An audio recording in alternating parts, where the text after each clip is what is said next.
আজ আর্নিয়ার বিয়ে। লাল টুকটুকে বউ সেজে বসে আছে স্টেজে। তার পাশেই বসে আছে তার হবু বর ইহান। কাজী বিয়ে পড়ানো শুরু করবে এমন মুহূর্তে একটা ছেলে স্টেজে উঠে আর্নিয়াকে টান দিয়ে দাঁড় করিয়ে ঠোঁটে ঠোঁট ডুবিয়ে দেয়। আকস্মিক এমন অদ্ভুত ঘটনায় সবাই বাকরুদ্ধ হয়ে যায়। ইহান ওদের কাছে আসতে চাইলে কালো ড্রেস পরা একটা ছেলে ইহানকে ধাক্কা দিয়ে নিচে ফেলে দেয়। সম্ভবত ছেলেটি বডিগার্ড। পাশ থেকে আর্নিয়ার বাবা চিৎকার করে বলে, এটা কোন ধরনের অসভ্যতা? এই ছেলে কে তুমি? নিশ্চয় আমার শত্রু। আমার মেয়ের বিয়ে ভাঙতে এসেছ। অজ্ঞাত ছেলেটি আর্নিয়ার ঠোঁট ছেড়ে দিয়ে বরের আসনে বসে পড়ে।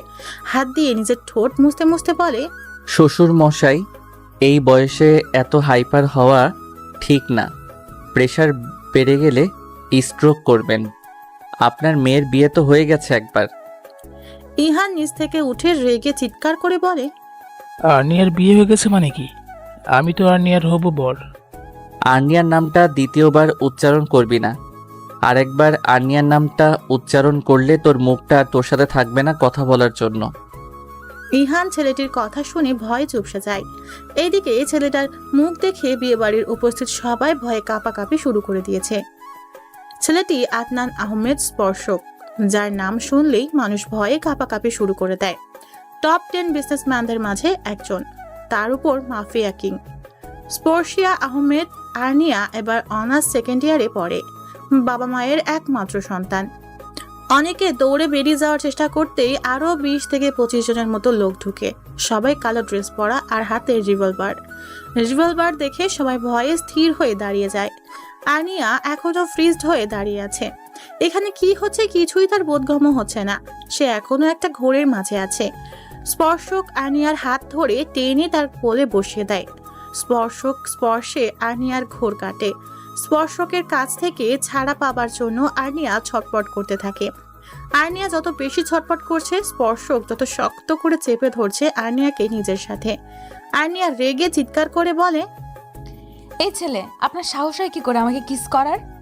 আমার সাহসটা বরাবরই বেশি, আর নিজের বউকে কিস করতে সাহস লাগে নাকি? আপনি কোন অধিকারে আমাকে নিজের বউ বলে দাবি করছেন? স্বামীর অধিকারে। আপনার সাথে আমার বিয়ে হলো কখন? আমি তো আপনাকে চিনিই না। শ্বশুর মশাই, আপনি এখন আপনার মেয়েকে আমাদের বিয়ের কথা বলেননি? আচ্ছা যাই হোক, আমি তোমাকে বলছি, আমাদের বিয়ে হয়েছে আজ থেকে 2 বছর আগে, তাই না শ্বশুর মশাই? আপনার কথা আমি কেন বিশ্বাস করব? আপনার কাছে কি প্রমাণ আছে যে আমি আপনার ওয়াইফ? বিশ্বাস করা বা না করা তোমার ব্যাপার। রাকিব, রাকিব। রাকিব বলে ডাকার সাথে সাথে একটা রোগাটে টাইপের ছেলে দৌড়ে আসে। দৌড়ে এসে কিছু কাগজ স্পর্শকের দিকে এগিয়ে দেয়। স্পর্শক কাগজগুলো নিয়ে আর্নিয়ার দিকে এগিয়ে দেয়। এখানে সাইন করো। আমি কিছুতেই সাইন করব না। বাবা, তুমি কিছু বলছো না কেন? দাঁড়াও মামুনি, আমি এখনই পুলিশকে ফোন করছি। শ্বশুর মশাই, পুলিশকে ফোন করার দরকার নাই। পুলিশ বাইরে দাঁড়িয়ে আছে, যান গিয়ে কথা বলে আসুন। হ্যাঁ হ্যাঁ, আমি এখনই যাচ্ছি। শ্বশুর মশাই, তাড়াতাড়ি যান, পুলিশের কাছ থেকে জামাই আদর খেয়ে আসেন। মানে? শ্বশুর মশাই, আপনি অতটা বোকা নন যে আমার সিম্পল কথাটা বুঝতে পারবেন না। আপনি না বুঝলে আমি বুঝিয়ে দিচ্ছি। আমি আর্নিয়ার হাজবেন্ড। আমার সাথে আর্নিয়ার ডিভোর্স হয়নি।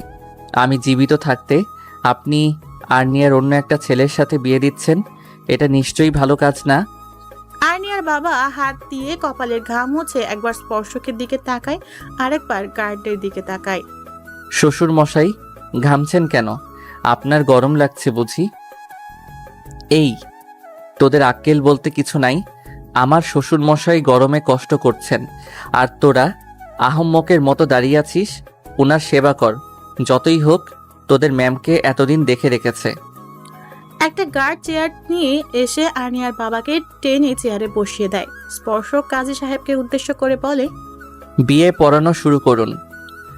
কাজী ভয়ে থরথর করে কাঁপছে। আপনি আমার কথা শুনতে পাচ্ছেন? বিয়ে পড়ানো শুরু করুন।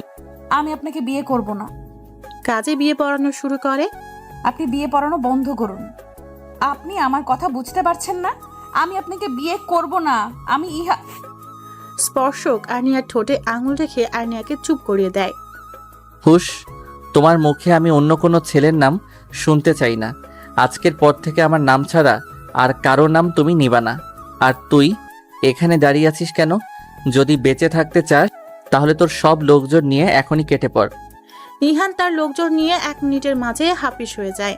কাজী সাহেব, বিয়ে পড়ানো শুরু করুন। না, আপনি বিয়ে পড়ানো শুরু করবেন না। কাজী পড়েছে শাখের করাতে। একজন বলে বিয়ে পড়ানো শুরু করুন, আরেকজন না করছে। আপনারাই ডিসাইড করে বলুন, বিয়ে পড়াবো নাকি পড়াবো না। আর্নিয়া, আমি এক কথা বারবার বলতে পছন্দ করি না। তুমি যদি আমাকে বিয়ে না করো তাহলে গুলি করে তোমার বাবার মাথার খুলি উড়িয়ে দিব। তারপর তোমাকে এখান থেকে তুলে নিয়ে চলে যাব। ভেবে দেখো, বিয়ে না করলেও তোমাকে আমার সাথে থাকতে হবে। মাঝখান থেকে তোমার বাবার প্রাণটা চলে যাবে। নাও, চয়েস ইজ ইয়োর্স। তোমার কাছে মাত্র 2 মিনিট সময় আছে। আমি আপনাকে বিয়ে করব। অবশেষে আর্নিয়া আর স্পর্শকের বিয়ে সম্পূর্ণ হলো। আর্নিয়া, চলো শ্বশুর মশাইয়ের দোয়া নিয়ে আসি। আর্নিয়া মুখ ঘুরিয়ে নেয়। স্পর্শক আর্নিয়ার বাবার কাছে যায়, জড়িয়ে ধরে কানে ফিসফিস করে বলে, আমি জিতে গেলাম শ্বশুর মশাই। আর্নিয়ার বাবাও স্পর্শকের কানে ফিসফিস করে বলে, মাত্র তো খেলা শুরু, এই এহসান খানের সামনে তুমি চুনোপুটি। এহসান খান মনে মনে বলে, তুমি তো নিজেও জানো না আমি হেরে গিয়েও জিতে গেছি। স্পর্শক এহসান খানকে ছেড়ে আর্নিয়ার হাত ধরে বলে, চলো। আমি আপনার সাথে কোথাও যাব না। আমার আগেই বোঝা উচিত ছিল তুমি সোজা কথার মেয়ে না। স্পর্শক আর্নিয়াকে কোলে তুলে নেয়। আর্নিয়া স্পর্শকের বুকে চড় থাপ্পড় দিতে দিতে বলে, আমি আপনার সাথে কোথাও যাব না, আমাকে নামান। স্পর্শকের মাঝে কোনো হেলদোল নাই। আর্নিয়া রেগে স্পর্শকের হাতে কামড় দিয়ে দেয়। স্পর্শক কামড়ের দাগটা দেখে মুচকি হেসে বলে, তোমার দেওয়া প্রথম ভালোবাসার চিহ্ন। স্পর্শকের কথা শোনার সাথে সাথে আর্নিয়া একটা ভেঙচি কেটে মুখ ঘুরিয়ে নেয়। স্পর্শক আর্নিয়াকে গাড়িতে বসিয়ে নিজের ড্রাইভিং সিটে বসে পড়ে। এদিকে আর্নিয়া গাড়ি থেকে বের হওয়ার জন্য আপ্রাণ চেষ্টা করছে, কিন্তু ডোর লক থাকায় বের হতে পারছে না। আর্নিয়া এবার স্পর্শকের হাত ধরে টানাটানি শুরু করে দেয়। স্পর্শক টান দিয়ে আর্নিয়াকে কোলে বসিয়ে ড্রাইভ করতে থাকে। আর্নিয়া স্পর্শকের কোলে বসে বাচ্চাদের মতো হাত পা ছোড়াছুড়ি করতে থাকে। স্পর্শক গাড়িটা রাস্তার এক পাশে দাঁড় করিয়ে আর্নিয়ার ঠোঁটে ঠোঁট মিলিয়ে দেয়। আর্নিয়া স্তব্ধ হয়ে যায়। যখন বুঝতে পারে তার সাথে কি হচ্ছে, তখনই স্পর্শকের চুল ধরে টানাটানি শুরু করে দেয়, কিন্তু স্পর্শককে এক চুলও সরাতে পারেনি। আর্নিয়ার মনে হচ্ছে সে এখনই দম বন্ধ হয়ে মারা যাবে। 5 মিনিট পর স্পর্শক আর্নিয়ার ঠোঁট একটা জুড়ে কামড় দিয়ে আর্নিয়ার ঠোঁট ছেড়ে দেয়। আর্নিয়া ছাড়া পেয়ে জোরে জোরে নিঃশ্বাস ফেলতে থাকে। আর্নিয়া কিছু বলতে যাবে তার আগে স্পর্শক ঠোঁটে আঙুল রেখে চুপ করিয়ে দেয়। এখন তো শুধু কিস করছি, আর একটা কথা বললে এখানেই বাসরটা সেরে ফেলবো। স্পর্শকের কথা শুনে আর্নিয়া ভয়ে চুপসে যায়। তার এতক্ষণে এতটুকু ধারণা হয়ে গেছে যে এই ছেলের দ্বারা কোনো কিছুই অসম্ভব না। স্পর্শক পাকা হেসে ড্রাইভ করতে শুরু করে। আর্নিয়া ভেঙচি কেটে জানালা দিয়ে রাতের শহর দেখতে ব্যস্ত হয়ে পড়ে। এদিকে স্পর্শক বারবার আর্নিয়ার দিকে আর চোখে তাকাচ্ছে। হঠাৎ স্পর্শক মিউজিক অন করে দিল। গানের প্রতিটা লাইনের সাথে স্পর্শক গলা মিলাচ্ছে। স্পর্শকের গলায় গান আর গরুর ডাকের সাথে আর্নিয়ার কোনো পার্থক্য করতে পারছে না। আর্নিয়ার বিরক্ত হয়ে গানটা অফ করে দেয়। আপনি ভাঙা রেডিও বন্ধ করবেন? কেন করব? আমার বিরক্ত লাগছে। তো আমি কি করব? আর্নিয়া বুঝতে পারছে এই লোকটা 1 নম্বরের খাটতারা, সোজা কথাই কাজ হবে না। আপনি কি আমাকে বিয়ে করে খুশি নন? আমি তো প্রচুর খুশি, তোমাকে বলে বোঝাতে পারবো না। তাহলে এমন ছ্যাঁকামার্কা গান শুনছেন কেন? সত্যি তো এখন আমার রোমান্টিক গান শোনা উচিত। এই একদম আপনি গান গাইবেন না। কেন? আপনি এই ফাটা বাঁশের গলা শুনে আমার কান ঝালাপালা হয়ে যাচ্ছে। তাহলে তো আরো বেশি বেশি করে গাইবো। একবার গিয়ে দেখুন, গলা কেটে ফেলবো। যেমন বাপ তার তেমন মেয়ে।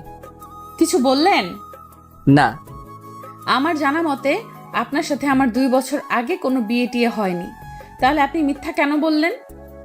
তোমার আব্বুর নাম এহসান খান, তাহলে তোমার নাম স্পর্শিয়া আহমেদ আর্নিয়া কেন? তোমার নাম তো স্পর্শিয়া খান আর্নিয়া হওয়া উচিত ছিল। এতে কি প্রমাণিত হয়? আপনার সাথে আমার 2 বছর আগে বিয়ে হয়েছিল? অবশ্যই, আমার নাম আদনান আহমেদ স্পর্শক, আর তোমার নাম স্পর্শিয়া আহমেদ আর্নিয়া। এর থেকে বেশি কিছু আমি বলবো না, বাকিটা খুঁজে বের করার দায়িত্ব তোমার। কথা বলতে বলতে গাড়িটা থামে একটা বিশাল বড় রাজপ্রাসাদের মতো বাড়ির সামনে। বাড়ির চারপাশে ঘেরাও করে দাঁড়িয়ে আছে গার্ডরা। আর্নিয়া বাড়ির দিকে কেমন অদ্ভুতভাবে এক দৃষ্টিতে তাকিয়ে আছে।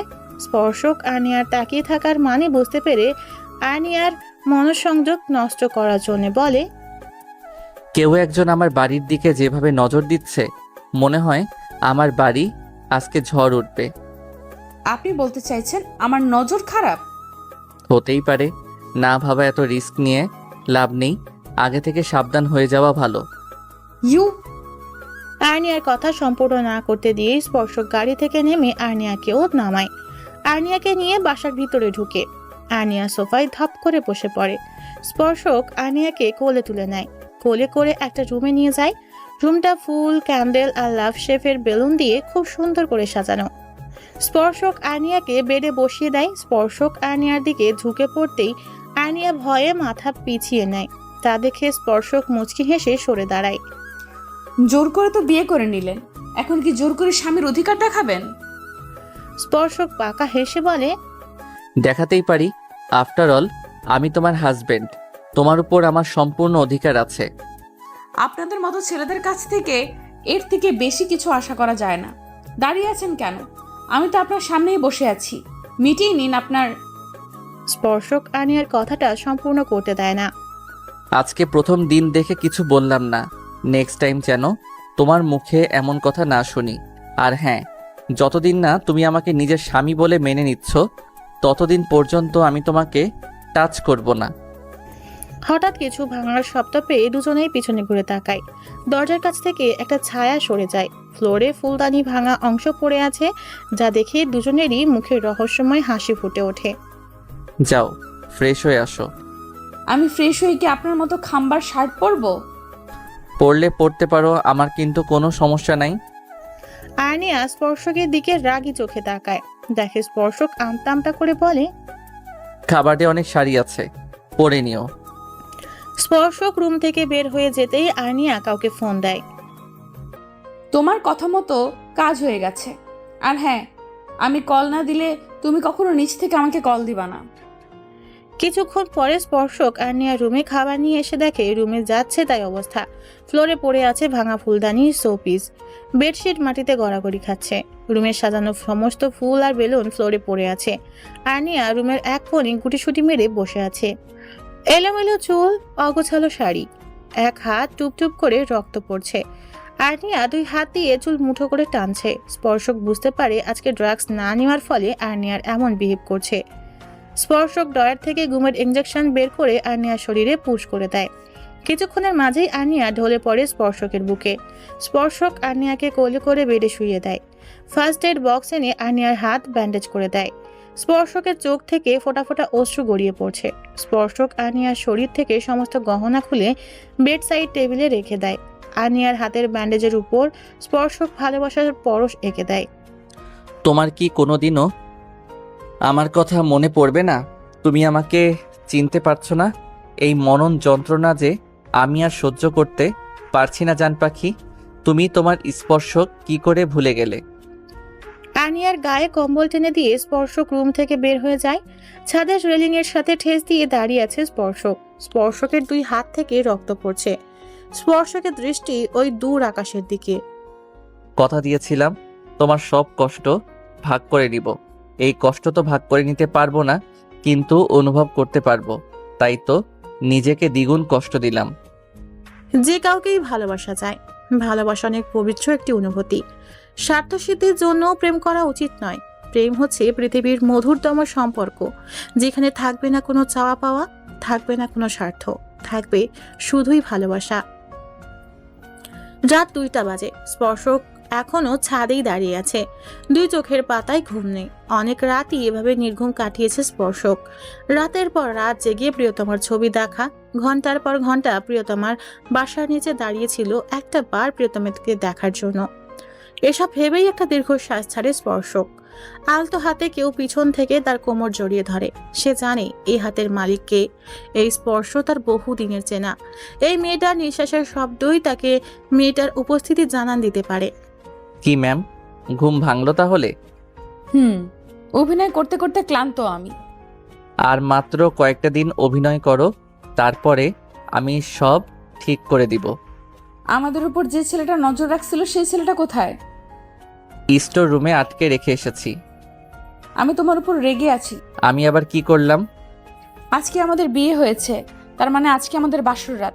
বাসর রাতে কেউ নতুন বউকে একা রেখে ছাদে দাঁড়িয়ে থাকে? তো আপনার কি বাসর করতে ইচ্ছে করছে? তুমি দিন দিন অসভ্য হয়ে যাচ্ছ। আল্লাহ, এটা কেমন বিচার? নিজে বললে কিছু না, আর আমি বললেই আমি অসভ্য? আনিয়া চোখ যায় স্পর্শকের হাতের দিকে। হাত দুটো উপরে তুলে স্পর্শককে জিজ্ঞেস করে, তোমার হাত কি করে কাটলো? তেমন কিছু না। স্পর্শক নিজের হাত দুটো পিছনে লুকিয়ে ফেলে। আনিয়া আবার স্পর্শকের হাত দুটো টেনে সামনে আনে। তখনই নজর যায় নিজের হাতের দিকে। আনিয়া বুঝতে পারে স্পর্শক নিজেই নিজের হাত কাটছে।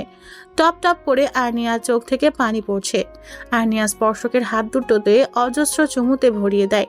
স্পর্শক আনিয়ার মাথা নিজের বুকে চেপে ধরে। আমার এক হাত কাটা, তুমি তোমার 2 হাত কেন কাটলে? তুমি জানো না তোমার কষ্ট আমি সহ্য করতে পারি না? আমার এক হাত কেন কাটা থাকবে? আমারও আরেকটা হাত কাটতে হবে। আনিয়া ছুটার চেষ্টা করতে স্পর্শক আনিয়াকে আরো শক্ত করে নিজের বুকে চেপে ধরে। তুমি নিজের হাত কাটার চেষ্টা করলে আমি আমার হাত কেটে ফেলে দিব। আনিয়া নাক টানতে টানতে বলে, থ্রেট দিচ্ছ? থ্রেট ভাবলে থ্রেট। স্পর্শক আর্নিয়া চুলে নাক ডুবিয়ে দিয়ে ভাবতে থাকে 5 দিন আগের কথা। আর্নিয়া স্পর্শকের সাথে দেখা করতে আসে একটা কফি শপে। তাদের সম্পর্কের 1 বছর চলছিল। আর্নিয়া কফি শপে এসে স্পর্শকের হাত ধরে কান্নাকাটি শুরু করে দেয়। আরু, তুমি কাঁদছো কেন? আর্নিয়া কান্নার জন্য কথা বলতে পারছে না। কাঁদতে কাঁদতে হেঁচকি তুলে ফেলেছে। স্পর্শক আর্নিয়ার কান্না বন্ধ করতে না পেরে আর্নিয়াকে জড়িয়ে ধরে। আরে বাবা, কান্নার কারণ তো বলবে। পাপা আমার বিয়ে ঠিক করেছে। আমি তোমাকে ছাড়া আর কাউকে বিয়ে করতে পারবো না। আমাকে ছাড়া তোমাকে আর কাউকে বিয়ে করতে হবে না। তুমি তোমার পাপাকে আমার কথা বলো। করবও না। পাপা মানবে না। পাপা একবার যেটা ঠিক করে সেটাই করে ছাড়ে। আমাকে যদি ইহান ফিহানকে বিয়ে করতে হয় তাহলে আমি সুইসাইড করব। কথাটা শোনার সাথে সাথে স্পর্শক আর্নিয়াকে থাপ্পড় মেরে হনহন করে কফি শপ থেকে চলে যায়। আর্নিয়া ওখানে বসেই কাঁদতে থাকে। এই কান্না স্পর্শক মেরেছে বলে না, স্পর্শকের জন্য। আর্নিয়া জানে স্পর্শক যে হাত দিয়ে তাকে মেরেছে সেই হাতের অবস্থা খারাপ করে দিবে। এখন তার নিজের উপর নিজের রাগ হচ্ছে। আর্নিয়া তো জানতো স্পর্শক তার মুখে মরার কথা সহ্য করতে পারে না। আর্নিয়া বাসায় চলে আসে। নিজের রুমে এসে ফ্রেশ হয়ে বেডে বসে স্পর্শককে কল দিতে থাকে। বারবার রিং হয়ে কেটে যাচ্ছে। 8 বার কল দেওয়ার পরে স্পর্শক রিসিভ করে। মামুনি, আসবো? আর্নিয়া তার পাপাকে দেখে ফোনটা বালিশের নিচে রেখে দেয়। স্পর্শক লাইনে আছে, ইচ্ছে করে ফোনটা রেখে দেয়নি। সে জানতে চায় এহসান খান আর্নিয়াকে কি বলে। তবে সে আন্দাজ করতে পারছে এহসান খান কি বলতে এসেছে। হ্যাঁ বাবা, এসো। তোমাকে কিছু বলার ছিল। হ্যাঁ বলো। তুমি তো জানো আর 5 দিন পরে ইহানের সাথে তোমার বিয়ে। আর্নিয়া মাথা দুলিয়ে সম্মতি জানায় যে সে জানে। পাপা, আমার তোমাকে কিছু বলার ছিল। তুমি তো জানো আমার কথার মাঝে কেউ কথা বলুক সেটা আমার পছন্দ না। আগে আমার কথা শেষ করতে দাও, তারপর তোমার কথা শুনবো। সরি। আমার ধারণা তোমার বিয়েতে গন্ডগোল হবে। পাপা, কে গন্ডগোল করবে? আদনান আহমেদ স্পর্শক। আমিও চাই সে বিয়েতে এসে ঝামেলা করুক। ইহানের সাথে তোমার বিয়ে হতে দিবে না। স্পর্শকের নাম শুনে আর্নিয়া ভয়ে কাঁপাকাঁপি শুরু করে দেয়। সে ভাবছে তার পাপা কি করে জানলো স্পর্শক বিয়েতে আসবে। আর্নিয়া আমতা আমতা করে তার পাপাকে প্রশ্ন করে, উনি এত বড় বিজনেসম্যান হয়ে আমার বিয়েতে কোনো ঝামেলা করতে যাবেন কেন? ইহানের সাথে আমার বিয়ে ভেঙে ওনার লাভ কি? তুমি নিজে ইহানের সাথে আমার বিয়ে ঠিক করেছো, আবার তুমি নিজেই চাইছো মিস্টার আহমেদ যেন আমার বিয়েতে ঝামেলা করে। কেন পাপা? চুপ। তুমি জানো আমার অতিরিক্ত কৌতূহল ও অতিরিক্ত প্রশ্ন কোনোটাই পছন্দ নয়। আমি তোমাকে ঠিক যতটুকু বলবো তুমি ঠিক ততটুকুই করবে। এর বাইরে কিছু জানার চেষ্টা করবে না। মিয়া আহমেদ তোমাকে বিয়ে করতে চাইলে তুমি রাজি হবে না। আমাকে গান পয়েন্টে রেখে যখন তোমাকে বিয়ে করতে বলবে তখন তুমি রাজি হবে। তোমাকে যখন ওনার সাথে নিয়ে যাওয়ার চেষ্টা করবে তখন তুমি দ্বিমত পোষণ করবে। আমি জানি মিয়া আহমেদ জোর করে হলেও তোমাকে ওনার সাথে নিয়ে যাবে। তুমি ওনার বাড়িতে গিয়ে আমার কথা মতো কাজ করবে। কিন্তু পাপা, আমি কোনো কিন্তু কিন্তু শুনতে চাই না। তোমাকে আমার কথা মতো কাজ করতে হবে। এহসান খান আর্নিয়াকে কিছু বলতে না দিয়ে হনহনিয়ে রুম থেকে চলে যায়। তারপর স্পর্শক আর আর্নিয়া প্ল্যান করে বিয়ে করে। বর্তমান স্পর্শক বাসায় না হয় ওই ছেলেটা আমাদের উপর নজর রাখছিল, তাই অভিনয় করা প্রয়োজন ছিল। কিন্তু তুমি গাড়িতে কেন অভিনয় করতে বললে? ওখানে তো তুমি আর আমি ছাড়া আর কেউ ছিল না। কে বলল ছিল না? স্বয়ং এহসান খান নিজে ছিল। মানে? তোমার হিটলার বাপ গাড়িতে ক্যামেরা লাগিয়ে রেখেছিল। একদম পাপাকে হিটলার বলবা না। হিটলারকে? তাহলে কি বলবো? সারা রাত কি আমরা এখানেই দাঁড়িয়ে কথা বলবো? এখানে দাঁড়িয়ে কথা না বলে অন্য কিছু করতে পারি। থুর। স্পর্শক আর্নিয়াকে কোলে তুলে নেয়। এই কি করছো? নামাও বলছি। কেন? কেন আবার? তোমার হাতে ব্যথা? আমাকে কোলে নিতে হবে না। তুমি বলো কোথায় যেতে হবে, আমি নিজেই যাচ্ছি। চুপ, তুমি বড্ড বেশি কথা বলো। স্পর্শক আর্নিয়াকে একটা রুমে নিয়ে আসে। এই ভারী লেহেঙ্গাটা কতক্ষণ ধরে পরে আছো বলো তো? যাও চেঞ্জ করে আসো। চেঞ্জ করে কি পরবো? কাবার্ডে ড্রেস আছে, পরে নাও। আর্নিয়া কাবার্ড খুলে দেখে সব শাড়ি। স্পর্শক, কি? আমি তো শাড়ি পরতে পারি না, আর এখানে শাড়ি ছাড়া আর অন্য কোনো ড্রেস নাই। তুমি যদি ভাবো আমি তোমাকে শাড়ি পরিয়ে দিব তাহলে তুমি ভুল ভাবছো, কারণ আমি নিজেও শাড়ি পরাতে পারি না। তাহলে এখন কি হবে? স্পর্শক ঠোঁট দিয়ে ঠোঁট চেপে ধরে, এক হাত কোমরে রেখে অন্য হাত দিয়ে কপালে স্লাইড করে কিছু ভাবছে। কিছুক্ষণ ভেবে বলে, আমরা দুজন মিলে চেষ্টা করি ইউটিউব দেখে। ওকে। 30 মিনিট ধরে দুজন মিলে চেষ্টা করেও কিছু করতে পারে নাই। উল্টো স্পর্শক নিজেও আর্নিয়ার সাথে শাড়িতে পেঁচিয়ে ফেলেছে। স্পর্শক ক্লান্ত হয়ে বেডে বসে পড়ে। স্পর্শক বসে পড়ায় শাড়িতে টান লাগে, যার ফলে আর্নিয়াও স্পর্শকের উপর পড়ে যায়। স্পর্শক টাল সামলাতে না পেরে আর্নিয়াকে নিয়ে বেডে পড়ে যায়। আর্নিয়া স্পর্শকের উপর থেকে উঠে যায় কিন্তু পারে না। তা দেখে স্পর্শক মিটিমিটি হাসছে। আর্নিয়া রাগে কটমট করতে করতে বলে, তুমি ছেলে হয়েও শাড়ি পরাতে পারো না। ছেলে হওয়ার পেছনে কি শর্ত জুড়ে দেওয়া হয়েছে নাকি যে ছেলে হলেই শাড়ি পরানো শিখতে হবে? না মানে সব ছেলেরাই তো বউয়ের সাথে রোম্যান্স করবে বলে শাড়ি পরানো শিখে। আমি ওইসব ছেলেদের মাঝে পড়ি না। রোম্যান্স করতে হলে শাড়ি পরিয়ে করব কেন? শাড়ি খুলে করব। ওয়েট ওয়েট, তোমার কি এখন রোম্যান্স করতে ইচ্ছা করছে? আমার কিন্তু কোনো সমস্যা নাই। স্পর্শক আর্নিয়াকে আর কিছু বলতে না দিয়ে আর্নিয়াকে ঘুরিয়ে নিজের নিচে ফেলে দেয়। আর্নিয়ার হাত দুটো বেডের সাথে চেপে ধরে ঠোঁটে ঠোঁট ডুবিয়ে দেয়। সকাল 10টা। সূর্যের আলো চোখে পড়তেই স্পর্শক আদো আদো করে চোখ খুলে তাকায়। নিজের বুকের উপর ভারী কিছু অনুভব করায় সম্পূর্ণ চোখ খুলে বুকের দিকে তাকিয়ে দেখে আর্নিয়া গুটিসুটি মেরে তার বুকের উপর শুয়ে আছে। স্পর্শক মুচকি হেসে আর্নিয়াকে জড়িয়ে ধরে বেডে আছোয়া হয়ে বসে। এক হাত দিয়ে আর্নিয়ার কপালে পড়ে থাকা ছোট চুলগুলো সরিয়ে দিয়ে একটা গভীর চুমু খায়। ঘুমের মাঝেই আর্নিয়া কেঁপে ওঠে। স্পর্শক আর্নিয়ার ঠোঁটে হাত বুলাতে থাকে। স্পর্শকের ফোন বেজে ওঠে। স্পর্শক তাড়াতাড়ি ফোনটা সাইলেন্ট করে। আর্নিয়া ফোনের শব্দে একটু নড়ে চড়ে আবার স্পর্শকের বুকে মুখ গুজে ঘুমিয়ে পড়ে। স্পর্শক ফোনের স্ক্রিনে তাকায়, যেখানে একটা আননোন নাম্বার ঝলমল করছে। আননোন নাম্বার হলেও স্পর্শক এই নাম্বারটা খুব ভালো করে চেনে। স্পর্শক আর্নিয়ার মাথাটা আলতো হাতে বুক থেকে নামিয়ে বালিশের উপর রেখে ফোন নিয়ে বেলকনিতে চলে যায়। ফোনটা রিসিভ করতেই ওপাশ থেকে বাঁচ খায় গলায় এহসান খান বলে, আমার মেয়ে কোথায়? আস্তে চিল্লান, আমার কানের অবস্থা তো খারাপ করে দিচ্ছেন। আর আরু আপনার মেয়ে না, আমার বউ। আনিয়ার সাথে তুমি কি করেছো? আনিয়া আমার ফোন তুলছে না কেন? শ্বশুর মশাই, এটা কেমন প্রশ্ন? শ্বশুর হয়ে কেউ জামাইকে জিজ্ঞেস করে তার মেয়ের সাথে কি করছে? ছি! আর্নিয়া সারা রাত জেগেছিল তো তাই এখন গভীর ঘুমে মগ্ন। এখন আবার এটা জিজ্ঞেস করিলেন না যে কেন আর্নিয়া সারা রাত জেগেছিল? আমাদের মাঝে জামাই শ্বশুরের সম্পর্ক না থাকুক, আপনি আমার গুরুজন তো। বেয়াদব ছেলে। রাগে কটমট করতে করতে এহসান খান ফোন কেটে দেয়। স্পর্শক বাঁকা হেসে বেলকনি থেকে ঘুমন্ত আর্নিয়ার দিকে তাকায়। তুমি যদি ওই লোকটাকে বাবা বলে না ডাকতে তাহলে এতদিনে এহসান খানের কোনো চিহ্ন এই পৃথিবীতে থাকতো না। এইদিকে এহসান খান রাগে রাগে কটমট করতে থাকে। যে ছেলেকে স্পর্শক আর আর্নিয়ার উপর নজর রাখতে বলেছিল সেই ছেলেকে ফোন দেয়, কিন্তু ফোন রিং হচ্ছে, কেউ ধরছে না। এহসান খান রেগে ফোন দেয়ালে ছুড়ে মারে। আমি তোদের ছাড়বো না। স্পর্শক শাওয়ার নিতে চলে যায়। প্রায় 30 মিনিটের মতো শাওয়ার নিয়ে ওয়াশরুম থেকে বের হয়ে আসে স্পর্শক। এখনো আর্নিয়া বেঘরে ঘুমোচ্ছে। স্পর্শক এক পলক আর্নিয়ার দিকে তাকিয়ে রুম থেকে বের হয়ে যায়। কিচেনে গিয়ে 2টা ডিম পোস্ট করে, তারপর ট্রে করে 1 প্লেট ফ্রুটস, 2টা ডিম পোস্ট, 2 গ্লাস জুস আর স্যান্ডউইচ নিয়ে রুমে আসে। বেডসাইড টেবিলে খাবার ট্রেটা রেখে আর্নিয়ার মাথার পাশে বসে। আর্নিয়ার মাথায় আলতো হাতে হাত বুলিয়ে নিচু স্বরে ডাকে।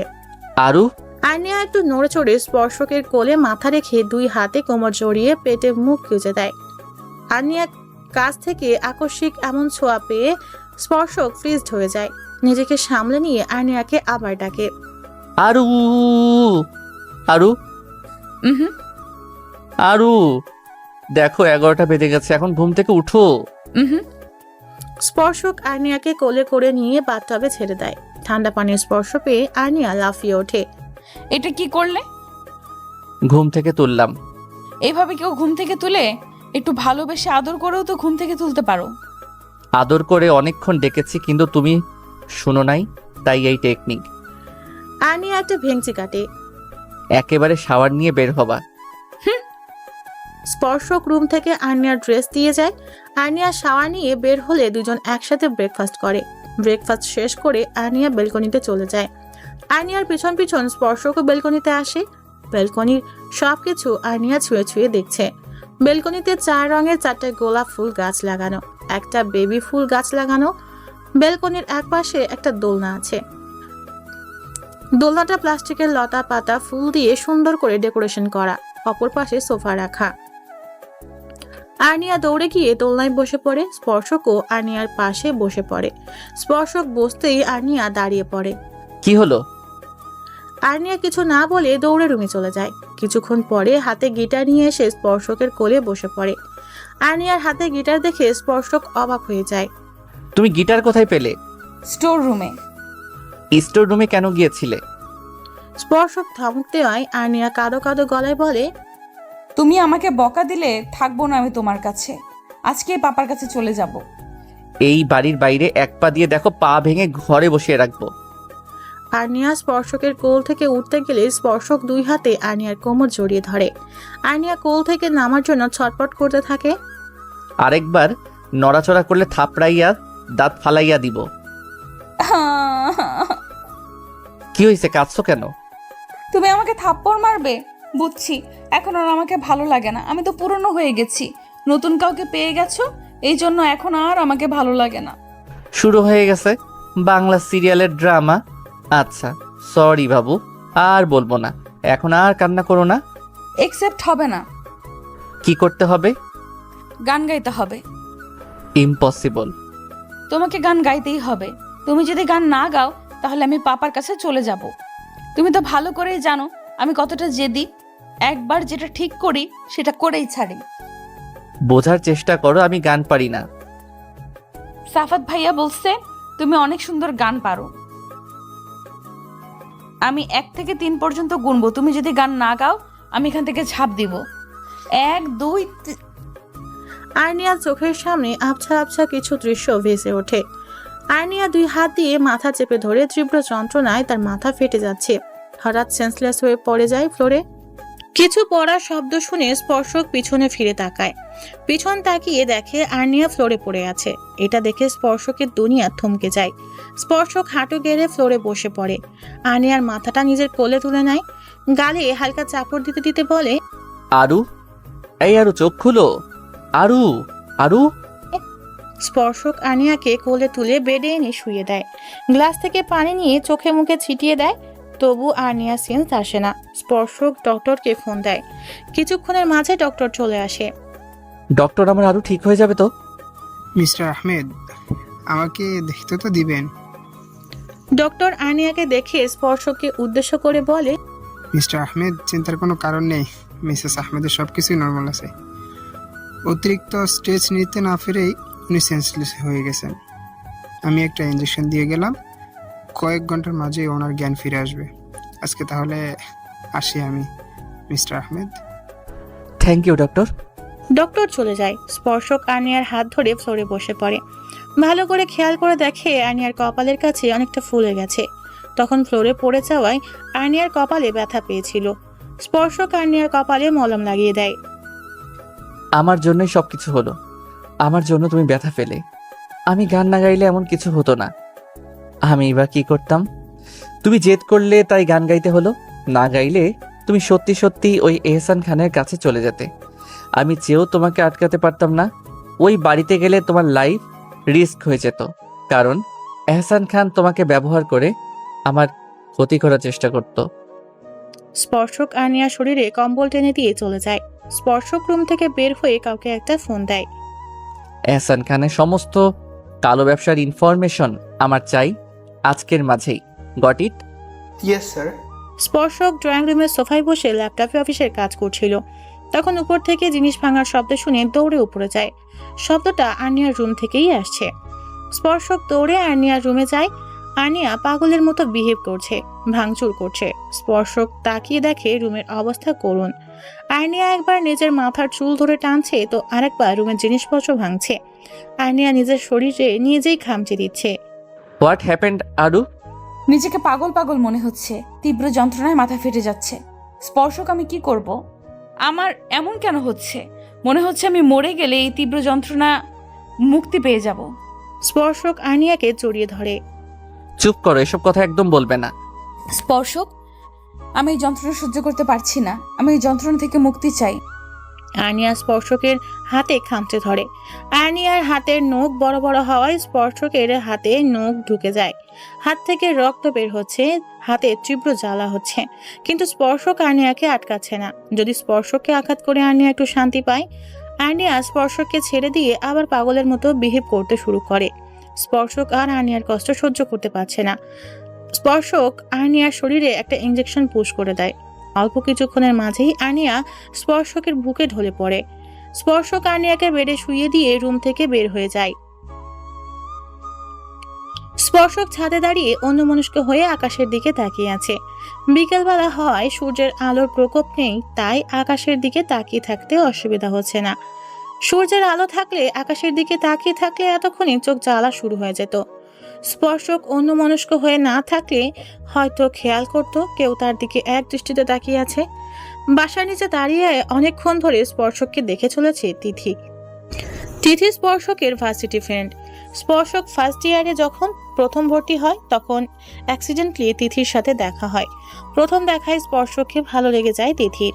ভালো লাগাটা আস্তে আস্তে ভালোবাসায় পরিণত হয়। একদিন তিথি স্পর্শককে প্রপোজ করে, কিন্তু স্পর্শক তিথির প্রপোজাল অ্যাকসেপ্ট করে না, কারণ স্পর্শক যে শুধুই তার আর্নিয়ার। প্রায় 1 ঘন্টা ধরে তিথি স্পর্শকের দিকে তাকিয়ে আছে, কিন্তু স্পর্শক একবারের জন্যও তাকায়নি। স্পর্শক তো তিথিকে খেয়ালই করেনি। তিথি খেয়াল করে একটা গুলুমুলু টাইপের বাচ্চা মেয়ে স্পর্শকের পিছন থেকে জড়িয়ে ধরে। তিথি বুঝতে পারে এটাই হয়তো স্পর্শকের ভালোবাসা। তিথি ভাবছে এতক্ষণ ধরে সে কত বড় ভুল করছিল। স্পর্শকের দিকে তাকিয়ে থাকার অধিকার যে তার নেই। স্পর্শক তো অন্য কারোর। মানুষ যা চায় তা সবসময় পায় না, সব ভালোবাসা তো পূর্ণতা পায় না। আর তার ভালোবাসাটা ছিল একতরফা। স্পর্শক তো তাকে বন্ধু ছাড়া অন্য কিছু ভাবেনি। সে তো স্পর্শক আর আর্নিয়ার মাঝে তৃতীয় ব্যক্তি হয়ে ঢুকতে চেয়েছিল।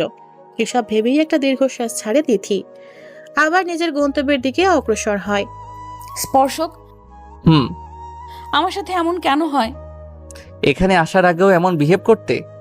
মাঝে মাঝে এমন করতাম, পাপা একটা ইঞ্জেকশন দেওয়ার পরে সব ঠিক হয়ে যেত। আমি এমন বিহেভ কেন করি? তুমি বলেছিলে না কয়েক বছর আগে তোমার একটা অ্যাক্সিডেন্ট হয়েছিল? ওই অ্যাক্সিডেন্টের প্রভাবে এমন হয়। চিন্তা করো না, আস্তে আস্তে সব ঠিক হয়ে যাবে। ড্রাগসের কথাটা স্পর্শক আর্নিয়ার কাছ থেকে লুকিয়ে যায়। স্পর্শক জানে আর্নিয়াকে যদি বলে তার পাপা তাকে নিয়মিত ড্রাগস দিত, তাহলে সে স্পর্শকের কথা বিশ্বাস করবে না, কারণ আর্নিয়া নিজের থেকেও বেশি তার পাপাকে বিশ্বাস করে।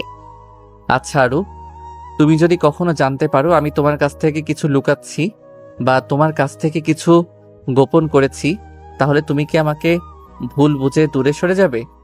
হুম, এই জীবনে আর আমি তোমাকে ছাড়ছি না। তুমি দূরে ঠেলে দিলেও আমি যাব না।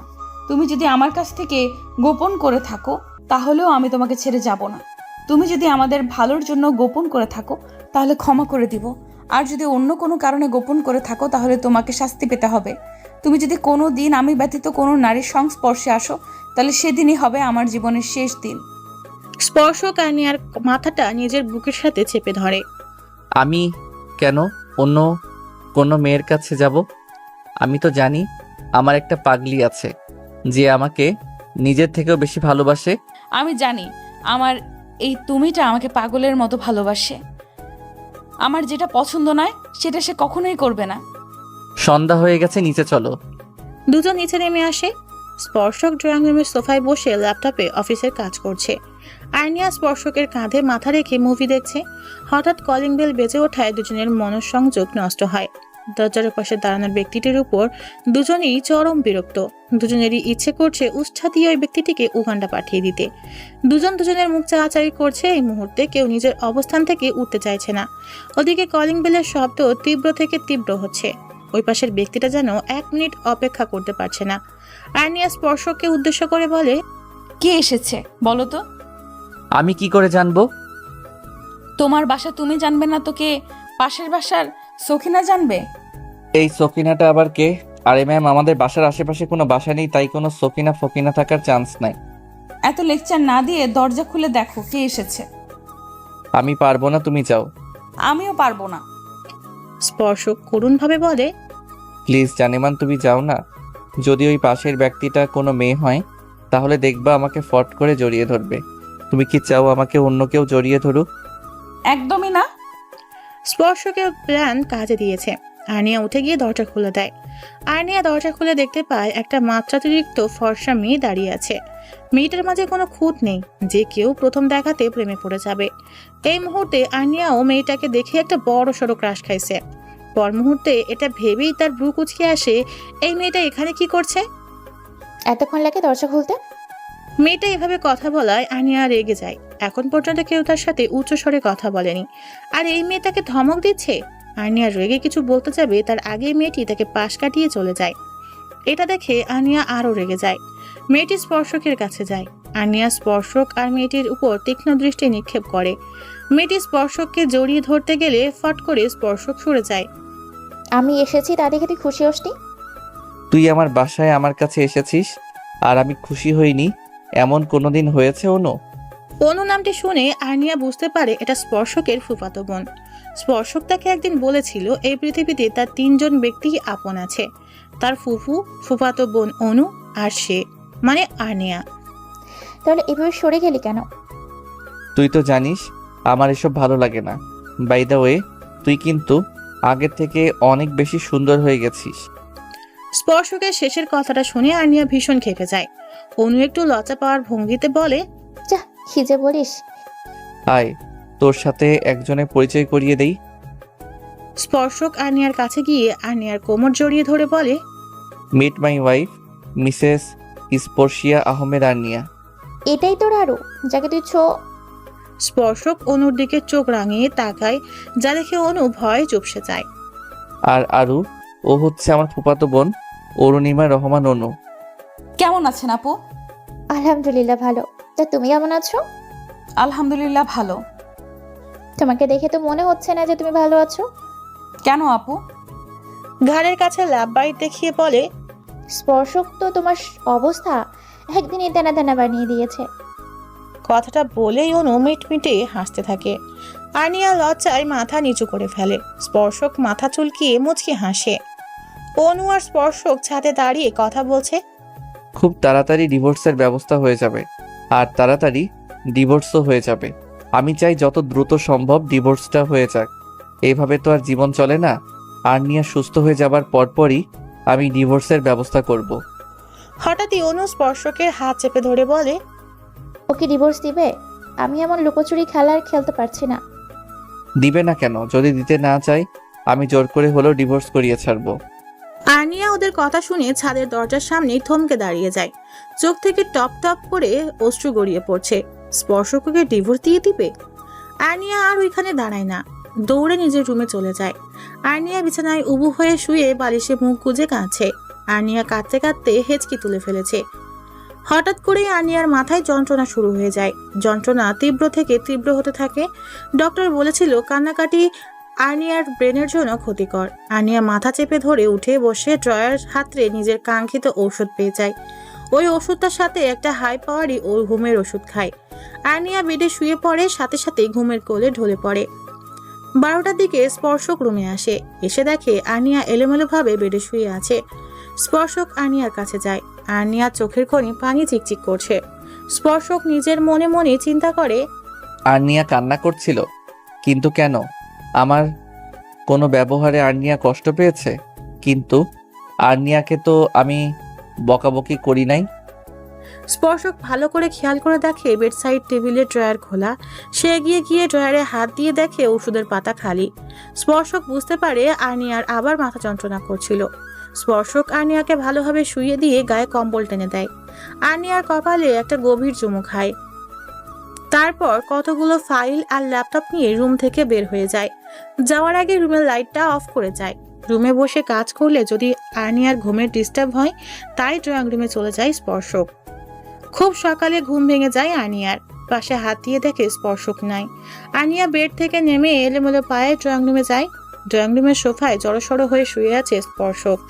এটা দেখে আর্নিয়ার দুই চোখ ভরে আসছে। আমার সাথে এক রুমে থাকবে না বলে এখানে এসে শুয়েছো। একদিনে আমি তোমার এতটা পর হয়ে গেলাম। আমাকে আর আগের মতো ভালোবাসো না। ও তুমি তো আমাকে কখনো ভালোই বাসোনি। আমাকে সুস্থ করার জন্য আমার সাথে প্রেমের অভিনয় করেছো। তুমি তো জানোই আমাকে সুস্থ করতে এসে তুমি আমাকে আরো অসুস্থ করে দিয়েছো। আমি তো তুমি নামক অসুখে আক্রান্ত হয়ে গেছি। আর্নিয়া কথাগুলো মনে মনে বলে রুম থেকে একটা কম্বল এনে স্পর্শকের গায়ে জড়িয়ে দেয়। স্পর্শকের কপালে কিস করতে গিয়েও থেমে যায় আর্নিয়া। দৌড়ে ওয়াশরুমে গিয়ে শাওয়ারের নিচে বসে পড়ে আর্নিয়া। ফুপিয়ে কেঁদে ওঠে আর্নিয়া।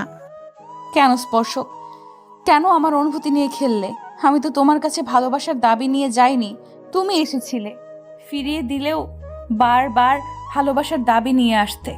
বেশ তো ছিলাম একা, কেন আমার জীবনে এলে? আমাকে কেন ভালোবাসা নামক অনুভূতির সাথে পরিচয় করালে?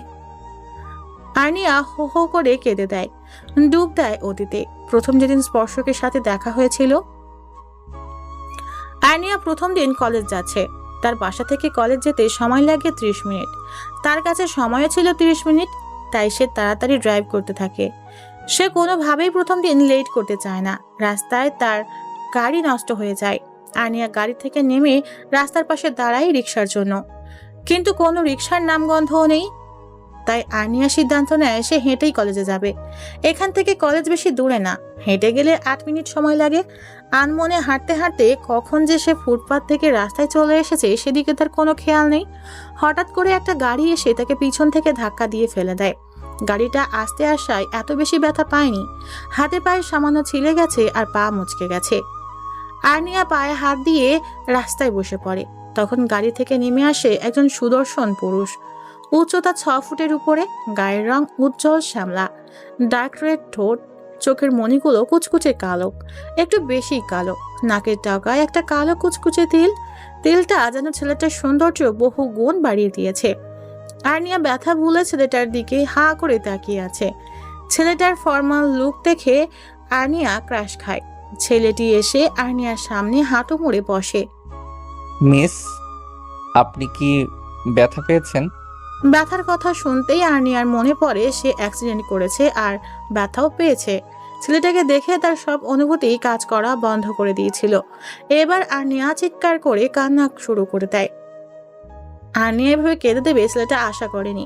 এত বড় মেয়ে যে এভাবে চিৎকার করে কাঁদবে সেটা তার কল্পনারও বাইরে ছিল। আপনি কি খুব বেশি ব্যথা পেয়েছেন? আপনি আমার পা ভেঙে দিয়েছেন।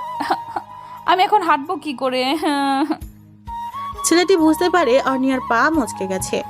আর্নিয়ার পা থেকে জুতা খুলে পা ধরে টান দেয়। আর্নিয়ার ব্যথায় চিৎকার করে ছেলেটার কাঁধ খামচে ধরে।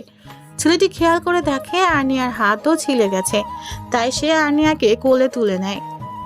আর্নিয়া হতভম্ব হয়ে ছেলেটার দিকে তাকিয়ে আছে, পড়ে যাওয়ার ভয়ে গলা জড়িয়ে ধরে। আর্নিয়াকে গাড়িতে বসিয়ে ফার্স্ট এইড বক্স এনে ছিঁড়ে যাওয়া জায়গাটা স্যাবনল দিয়ে পরিষ্কার করে আলতা হাতে ব্যান্ডেজ করে দেয়। আর্নিয়া শুধু অবাকই হচ্ছে অপরিচিত ছেলেটার কেয়ার দেখে। যেখানে ছেলেটার তাকে ঝাড়ি মারার দরকার সেখানে ছেলেটা তার কেয়ার করছে।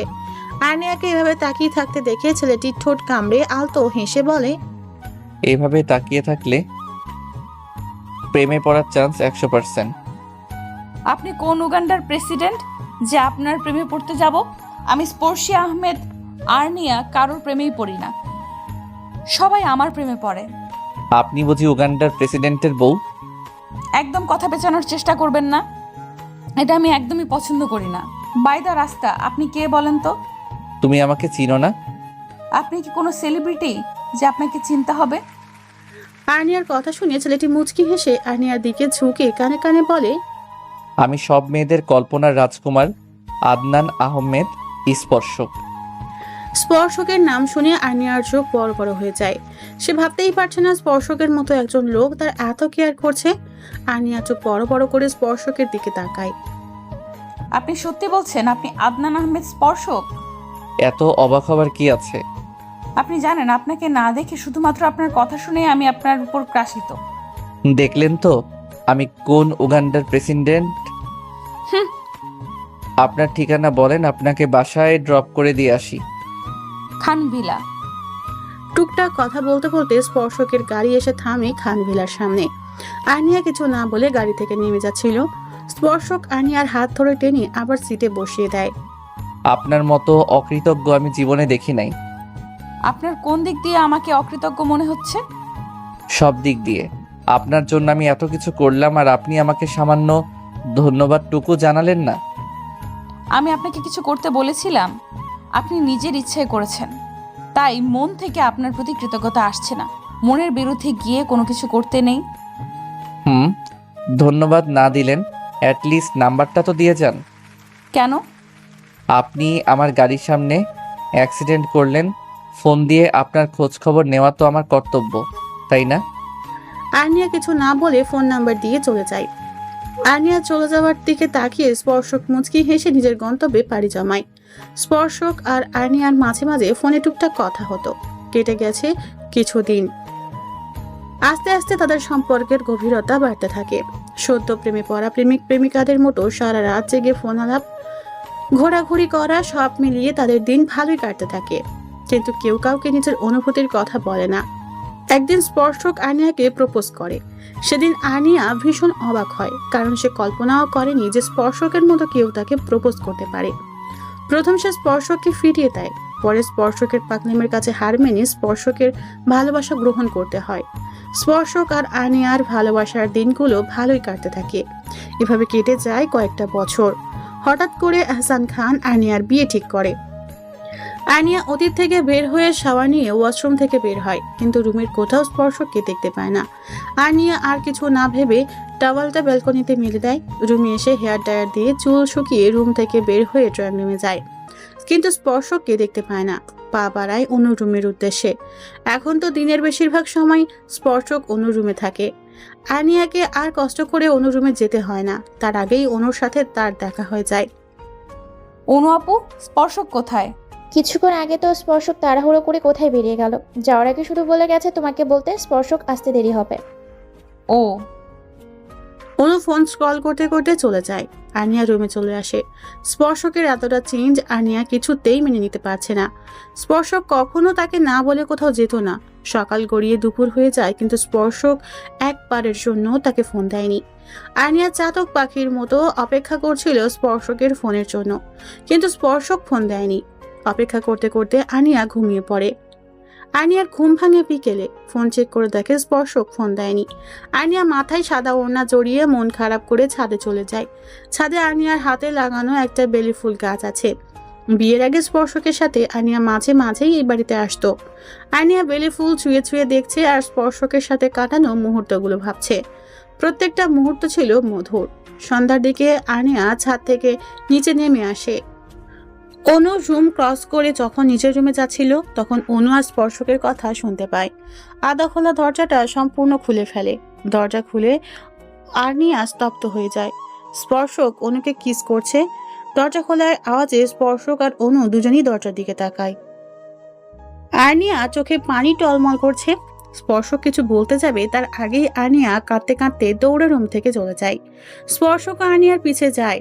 স্পর্শক বাইরে বের হওয়ার আগেই আর্নিয়া গেট দিয়ে বাড়ির বাইরে চলে যায়। আর্নিয়া দৌড়াতে দৌড়াতে রাস্তায় চলে আসে। পিছন থেকে একটা ট্রাক এসে আর্নিয়াকে ধাক্কা মারে। আর্নিয়া ছিটকে গিয়ে স্পর্শকের পায়ের কাছে পড়ে। স্পর্শকের পৃথিবী থমকে যায়। আর্নিয়া স্পর্শকের দিকে এক পলক তাকিয়ে চোখ বন্ধ করে নেয়। সাদা ওড়নাটা আর্নিয়ার রক্তে লাল বর্ণ ধারণ করেছে। আর্নিয়ার শরীর রক্তে মাখামাখি হয়ে গেছে। স্পর্শক ধপ করে আর্নিয়ার পাশে বসে পড়ে। স্পর্শক যেন অনুভূতি শূন্য হয়ে গেছে। স্পর্শক রাস্তায় পড়ে থাকা আর্নিয়ার নিস্তেজ দেহের দিকে তাকিয়ে আছে। আরু, এই আরু, কথা বলো। এই আরু, তুমি আমার সাথে কথা বলবে না? আমার উপর তোমার এত অভিমান যে আমার সাথে কথা বলবে না? স্পর্শক, আমাদের এখন আর্নিয়াকে নিয়ে হসপিটালে যাওয়া উচিত। আমার আরু কোথাও যাবে না। আমার আরু আমার সাথে থাকবে। দেখ স্পর্শক, এখন পাগলামি করিস না। এখন আর্নিয়াকে নিয়ে হাসপাতালে যাওয়া উচিত, নাহলে আর্নিকার বড় কোনো ক্ষতি হয়ে যাবে। আমার আরুর কিচ্ছু হবে না। স্পর্শক আর্নিয়াকে কোলে তুলে নেয়।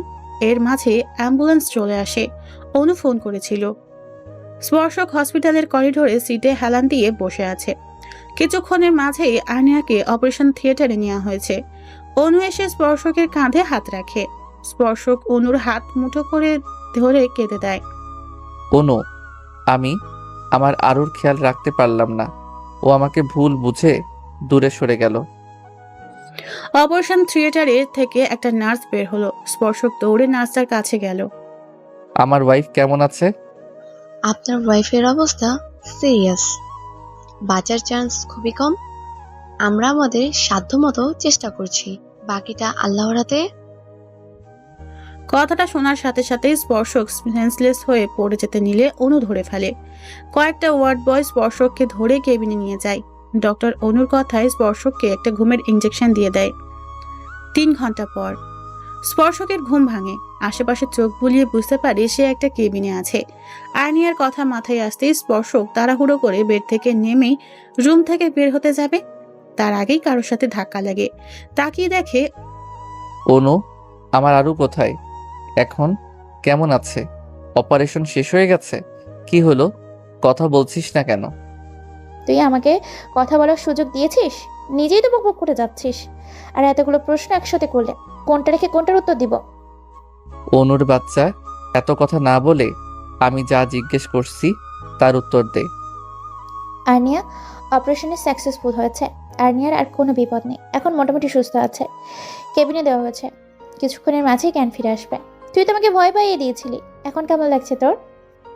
স্পর্শক অনুর কথা পাত্তা না দিয়ে পা বাড়ায় আর্নিয়ার কেবিনের দিকে। কেবিনের দরজা ঠেলে কেবিনে প্রবেশ করে স্পর্শক। রুমে প্রবেশ করতেই আর্নিয়াকে দেখে স্পর্শকের বুকটা থক করে ওঠে। আর্নিয়ার হাতে পায়ে মাথায় ব্যান্ডেজ করা। স্পর্শক আর্নিয়ার পাশে ধপ করে বসে পড়ে। আর্নিয়ার একটা হাত নিজের হাতের মুঠোয় নিয়ে নেয়। আরু, তুমি কি করে তোমার স্পর্শককে ভুল বুঝতে পারলে? তুমি জানো না তোমার স্পর্শক অন্য কোনো মেয়েকে স্পর্শ তো অনেক দূরের কথা, তার আরু ছাড়া অন্য কাউকে ভালোবাসার কথাও কল্পনা করতে পারে না। আর অনুকে আমি নিজের বোন ছাড়া অন্য কিছু ভাবি না। স্পর্শকের চোখ থেকে অজর দ্বারায় পানি পড়ছে। স্পর্শক চোখ বন্ধ করে আর্নিয়ার হাতে কয়েকটা ভালোবাসার পরশ এঁকে দেয়। গালে কারো হাতে স্পর্শ পেয়ে স্পর্শক চোখ খুলে। আর্নিয়া তার দিকে ড্যাপ ট্যাপ করে তাকিয়ে আছে। স্পর্শক আর্নিয়ার দিকে তাকাতেই আর্নিয়া ফিক করে হেসে দেয়। স্পর্শক আর্নিয়ার হাসি দেখে ব্রু কুচকে তাকায়, ইশারায় জিজ্ঞেস করে, কি? কাঁদলে তোমাকে বাচ্চাদের মতো লাগে। কথাটা বলতে আর্নিয়া আবার হেসে দেয়। স্পর্শক বুঝতে পারে আর্নিয়ার হাসতে ভীষণ কষ্ট হচ্ছে, তবু তাকে হাসানোর জন্য হাসছে। স্পর্শক আর্নিয়ার হাতটাকে আরো শক্ত করে মুঠোয় নিয়ে নেয়। আরু, তুমি আমাকে ক্ষমা করে দিও, আজকে আমার জন্য তোমার এই অবস্থা। ছি ছি স্পর্শক, তুমি আমার কাছে ক্ষমা চাইছো কেন? ভুল তো আমি করেছি, ক্ষমা তো আমার চাওয়া উচিত। তুমি আমাকে ক্ষমা করে দাও। আমি তোমাকে আর অনু আপুকে জড়িয়ে কী সব ভাবছিলাম। আমার বোঝা উচিত ছিল আমার স্পর্শক আমাকে ছাড়া আর কাউকে ভালোবাসতে পারে না। এইসব কথা বাদ দাও, এখন বলো তুমি কি খাবে? তোমাকে মানে চকলেট, আইসক্রিম আর ফুচকা খাবো। স্পর্শক আনিয়ার মুখের এসব খাবারের নাম শুনে চোখ বড় বড় করে তাকায়। সে তো জানতো এই আরু এসব পছন্দ করে না, যে করতো সে তো হারিয়ে গেছে, আর কোনো দিন ফিরে পাবে নাকি তা জানে না স্পর্শক। আমার মামুনিটা কেমন আছে? থমথমে পুরুষালী কণ্ঠ শুনে দুজনেই বাঁকা চোখে দরজার দিকে তাকায়। এহসান খানকে দেখেই আনিয়ার চোখে ধপ করে আগুন জ্বলে ওঠে। এহসান খান ভিতরে আসতে চাইলে বাধা দেয় আনিয়া। তুমি এক পাও কেবিনের ভেতরে রাখবে না। কেন মামুনি? বলতে বলতে কয়েক পা এগিয়ে আসে এহসান খান। আনিয়া স্পর্শককে উদ্দেশ্য করে বলে, এই স্পর্শক, এই লোকটাকে চলে যেতে বলো। আমি এই লোকটাকে সহ্য করতে পারছি না। স্পর্শক এহসান খানকে চলে যেতে কি বলবে? তার তো মুখ দিয়ে কথাই বের হচ্ছে না। স্পর্শক তো এখনো অবাকের রেশই কাটিয়ে উঠতে পারছে না। যে মেয়ে তার বাবা অন্তঃপ্রাণ, সেই নাকি তার বাবাকে সহ্য করতে পারছে না। স্পর্শক নিজেকে সামলে নিয়ে এহসান খানকে উদ্দেশ্য করে বলে, মিস্টার খান, আপনি এখান থেকে চলে যান। না, আমি আমার মেয়ের সাথে কথা না বলে যাব না। আমি জানি আমার আরু সোনার আমার উপর অভিমান করেছে, তাই আমার সাথে কথা বলতে চাইছে না। আরু মামুনি, পাপার সাথে এত অভিমান করলে চলে? তুমি যে আমার সাথে এমন ব্যবহার করছো, তাতে আমি ভীষণ কষ্ট পেয়েছি। স্পর্শক, এই লোকটাকে এইসব ন্যাকামো বন্ধ করতে বলো আর এখান থেকে চলে যেতে বলো। আপনি কি এখান থেকে যাবেন নাকি আমাকে অন্য কোনো ব্যবস্থা নিতে হবে? আরু মামুনি, এই শয়তানটা কি তোমাকে কিছু নিয়ে ভয় দেখিয়ে এসব বলতে বাধ্য করেছে? ভয়ের কিছু নেই, আমাকে বলতে পারো। স্পর্শক তোমার বা আমার কোনো ক্ষতি করতে পারবে না। স্পর্শক, তুমি এই লোকটাকে এক্ষুনি এই কেবিন থেকে বেরিয়ে যেতে বলো, না হলে কিন্তু আমি এখান থেকে চলে যাব। আর্নিয়া বেড থেকে উঠতে গেলে স্পর্শক ধরে শুইয়ে দেয় আর্নিয়াকে। স্পর্শক কয়েকটা গার্ড ডেকে এহসান খানকে ঘাড় ধাক্কা দিয়ে কেবিন থেকে বের করে দেয়। এহসান খান রেগে হাতে থাকা বুকেটা ছুঁড়ে ফেলে দেয়। তারপর হনহনিয়া হসপিটাল থেকে বের হয়ে যায়। স্পর্শক এখনো হাঁ করে আর্নিয়ার মুখের দিকে তাকিয়ে আছে। মুখ অফ করো, না হলে মশা ঢুকে যাবে। আর্নিয়ার কথায় স্পর্শক থতমত খেয়ে যায়। তাড়াতাড়ি নিজের মুখ বন্ধ করে ফেলে। আরু, তুমি তোমার বাবার সাথে এমন বিহেভ করলে কেন? উনি বাবা না, বাবা নামের কলঙ্ক। উনি কারো বাবা হওয়ার যোগ্যতা রাখেন না। এসব কি বলছো তুমি? স্পর্শক, আমার সবকিছু মনে পড়ে গেছে। সত্যি? স্পর্শক আনিয়াকে শোয়া অবস্থায় জড়িয়ে ধরে। হঠাৎ আনিয়া ফুপিয়ে কেঁদে দেয়। আনিয়ার কান্নার শব্দ শুনিয়ে স্পর্শক ব্যস্ত হয়ে যায়। আরু, কি হয়েছে তোমার? কাঁদছো কেন? কোথায় কষ্ট হচ্ছে আমায় বলো। স্পর্শক, পাপা কি করে পারলো আমার আম্মা, বাবাই আর মামুনিকে খুন করতে? এখনো তাদের চিৎকার আমার কানে ভেসে আসে। এখনো মনে হচ্ছে তারা বলছে, আরুমা পালিয়ে যা, না হলে এই লোকটা তোকে মেরে ফেলবে। আরুমা, তুই স্পর্শকের কাছে চলে যা। স্পর্শক থাকতে কেউ তোর কোনো ক্ষতি করতে পারবে না। চোখের সামনে তাদের মরতে দেখেছি, তাকিয়ে থাকা ছাড়া আর কিচ্ছুই করার ছিল না। কি কষ্ট ছিল সে মৃত্যু যন্ত্রণা। আরু, এহসান খান তোমার পাপা না? কি বলছো এসব? যা বলছি সত্যি। এহসান খান তোমার মামা। এটা কি করে সম্ভব? আমি ছোটবেলা থেকে জেনে এসেছি উনি আমার বাবা, আর আজকে তুমি হঠাৎ করে বলছো উনি আমার মামা। এতদিনেও তুমি খেয়াল করনি ওনার পদবী খান আর আমাদের পদবী আহমেদ। সবকিছু আমার মাথার উপর দিয়ে যাচ্ছে, আমি কিছুই বুঝতে পারছি না। তুমি আমাকে সব ক্লিয়ার করে বলো। উনি যদি আমার মামাই হন, তাহলে আমাকে কেন মারতে চাইলেন? নিজের বোনকে কি করে মেরে ফেললেন? মানুষ নিজের স্বার্থের জন্য সবকিছু করতে পারে জানো আরু পাখি। এই পৃথিবীর কিছু মানুষ বড্ড নিষ্ঠুর। তাদের কাছে অর্থের বাইরে সবকিছু মূল্যহীন, অর্থের কাছে সম্পর্কগুলো মূল্যহীন। তেমনি তোমার মামাও একজন অর্থলোভী মানুষ। টাকার নেশায় পড়ে নিজের বোনকে খুন করছেন, নিজের ভাইকে খুন করেছেন, এমনকি নিজের বাবাকেও খুন করতে চেয়েছিলেন। এভাবে ঘুরিয়ে পেঁচিয়ে না বলে তুমি ক্লিয়ার করে বলো। আজকে তোমাকে সবকিছু খুলে বলবো। সবকিছু সূচনা হয়েছিল আজ থেকে 20 বছর আগে। এহসান খান মানে তোমার বড় মামা সম্পত্তির জন্য তোমার নানাকে খাবারের সাথে বিষ মিশিয়ে মারতে চেয়েছিলেন, কিন্তু তিনি ব্যর্থ হন তোমার ছোট মামির জন্য। তোমার ছোট মামি এহসান খানকে খাবারে বিষ দিতে দেখে ফেলেন। তিনি গিয়ে বাড়ির সবাইকে বলে দেন এই কথা। তোমার নানা রেগে এহসান খানকে অনেক বাজে কথা বলে অপমান করে ঘাড় ধাক্কা দিয়ে বাড়ি থেকে বের করে দেন এবং ওনাকে ত্যায্য পুত্র করে দেন। তখন তিনি আমাদের বাসায় মিষ্টি মা মানে তোমার মার কাছে আসেন। তোমার মা বরাবরই বড় ভাই পাগল ছিলেন। ওনার কাছে পুরা দুনিয়া একদিকে, ওনার ভাই আরেকদিকে। এতটাই বিশ্বাস করতেন ওনার মতে ওনার বড় ভাই কোনো অন্যায় কাজ করতেই পারেন না। এহসান খান এসে তোমার নানা আর ছোট মামার নামে মিথ্যা কথা বলেন মিষ্টিমার কাছে, আর উনি বিশ্বাস করে ফেলেন। মিষ্টিমা এহসান খানকে বিশ্বাস করে জীবনের সবচেয়ে বড় ভুলটা করেন। 20 বছর আগে। বোন, বাবা আমাকে বাড়ি থেকে বের করে দিলেন। এখন আমি কোথায় থাকবো? তোমার চিন্তার কোনো কারণ নেই। আজ থেকে তুমি এই আহমেদ ভিলাতে আমার কাছেই থাকবে। এ হয় না বোন, নিজের ছোট বোনের শ্বশুর বাড়িতে বড় ভাই হয়ে কি করে থাকবো? মিসেস রেজমি আহমেদ এগিয়ে এসে বললেন, কেন হয় না এহসান ভাই? আপনি আমাদের নিজের লোক ভাবতে পারছেন না? ছি ছি বোন, এইসব কি বলছো? তোমরাই তো আমার নিজের লোক। এহসান খান একটু নাটক করে বললেন, পলা, এহসান ভাই আজ থেকে এখানেই থাকবেন। তুই রহিমাকে গেস্ট রুম পরিষ্কার করতে বল। 6 বছরের ছোট্ট স্পর্শক দৌড়ে এহসান খানের কোলে ওঠে। স্পর্শক ছোটবেলা থেকেই তার মম আর মিষ্টি মা ছাড়া অন্য কোনো মেয়ের ধারে কাছেও যেত না। সেই বরাবরই ছেলেদের সাথে মিশতে পছন্দ করত। স্পর্শকের মা তার বাবা মার একমাত্র সন্তান হওয়ায় স্পর্শকের কোনো মামা ছিল না, তাই এহসান খানের সাথে বেশ ভাব ছিল।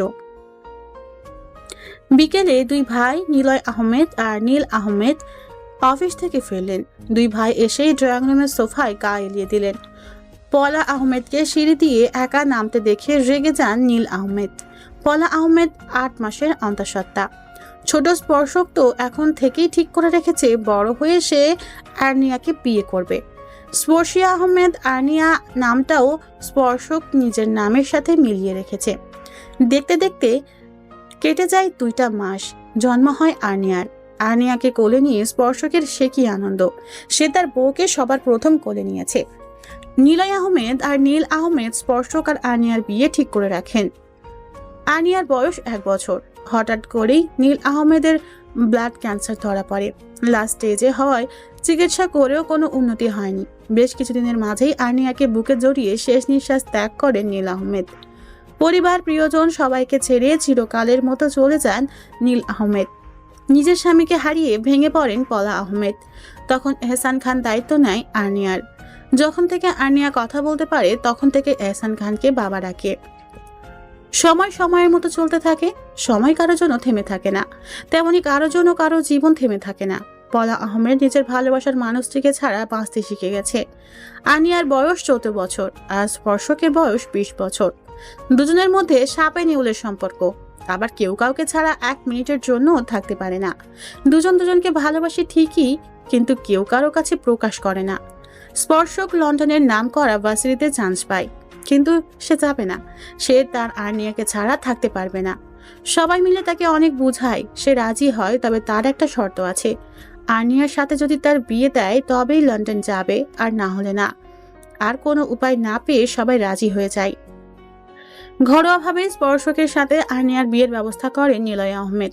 দুজনই প্রাপ্তবয়স্ক হলে ধুমধাম করে বিয়ে দেওয়া হবে।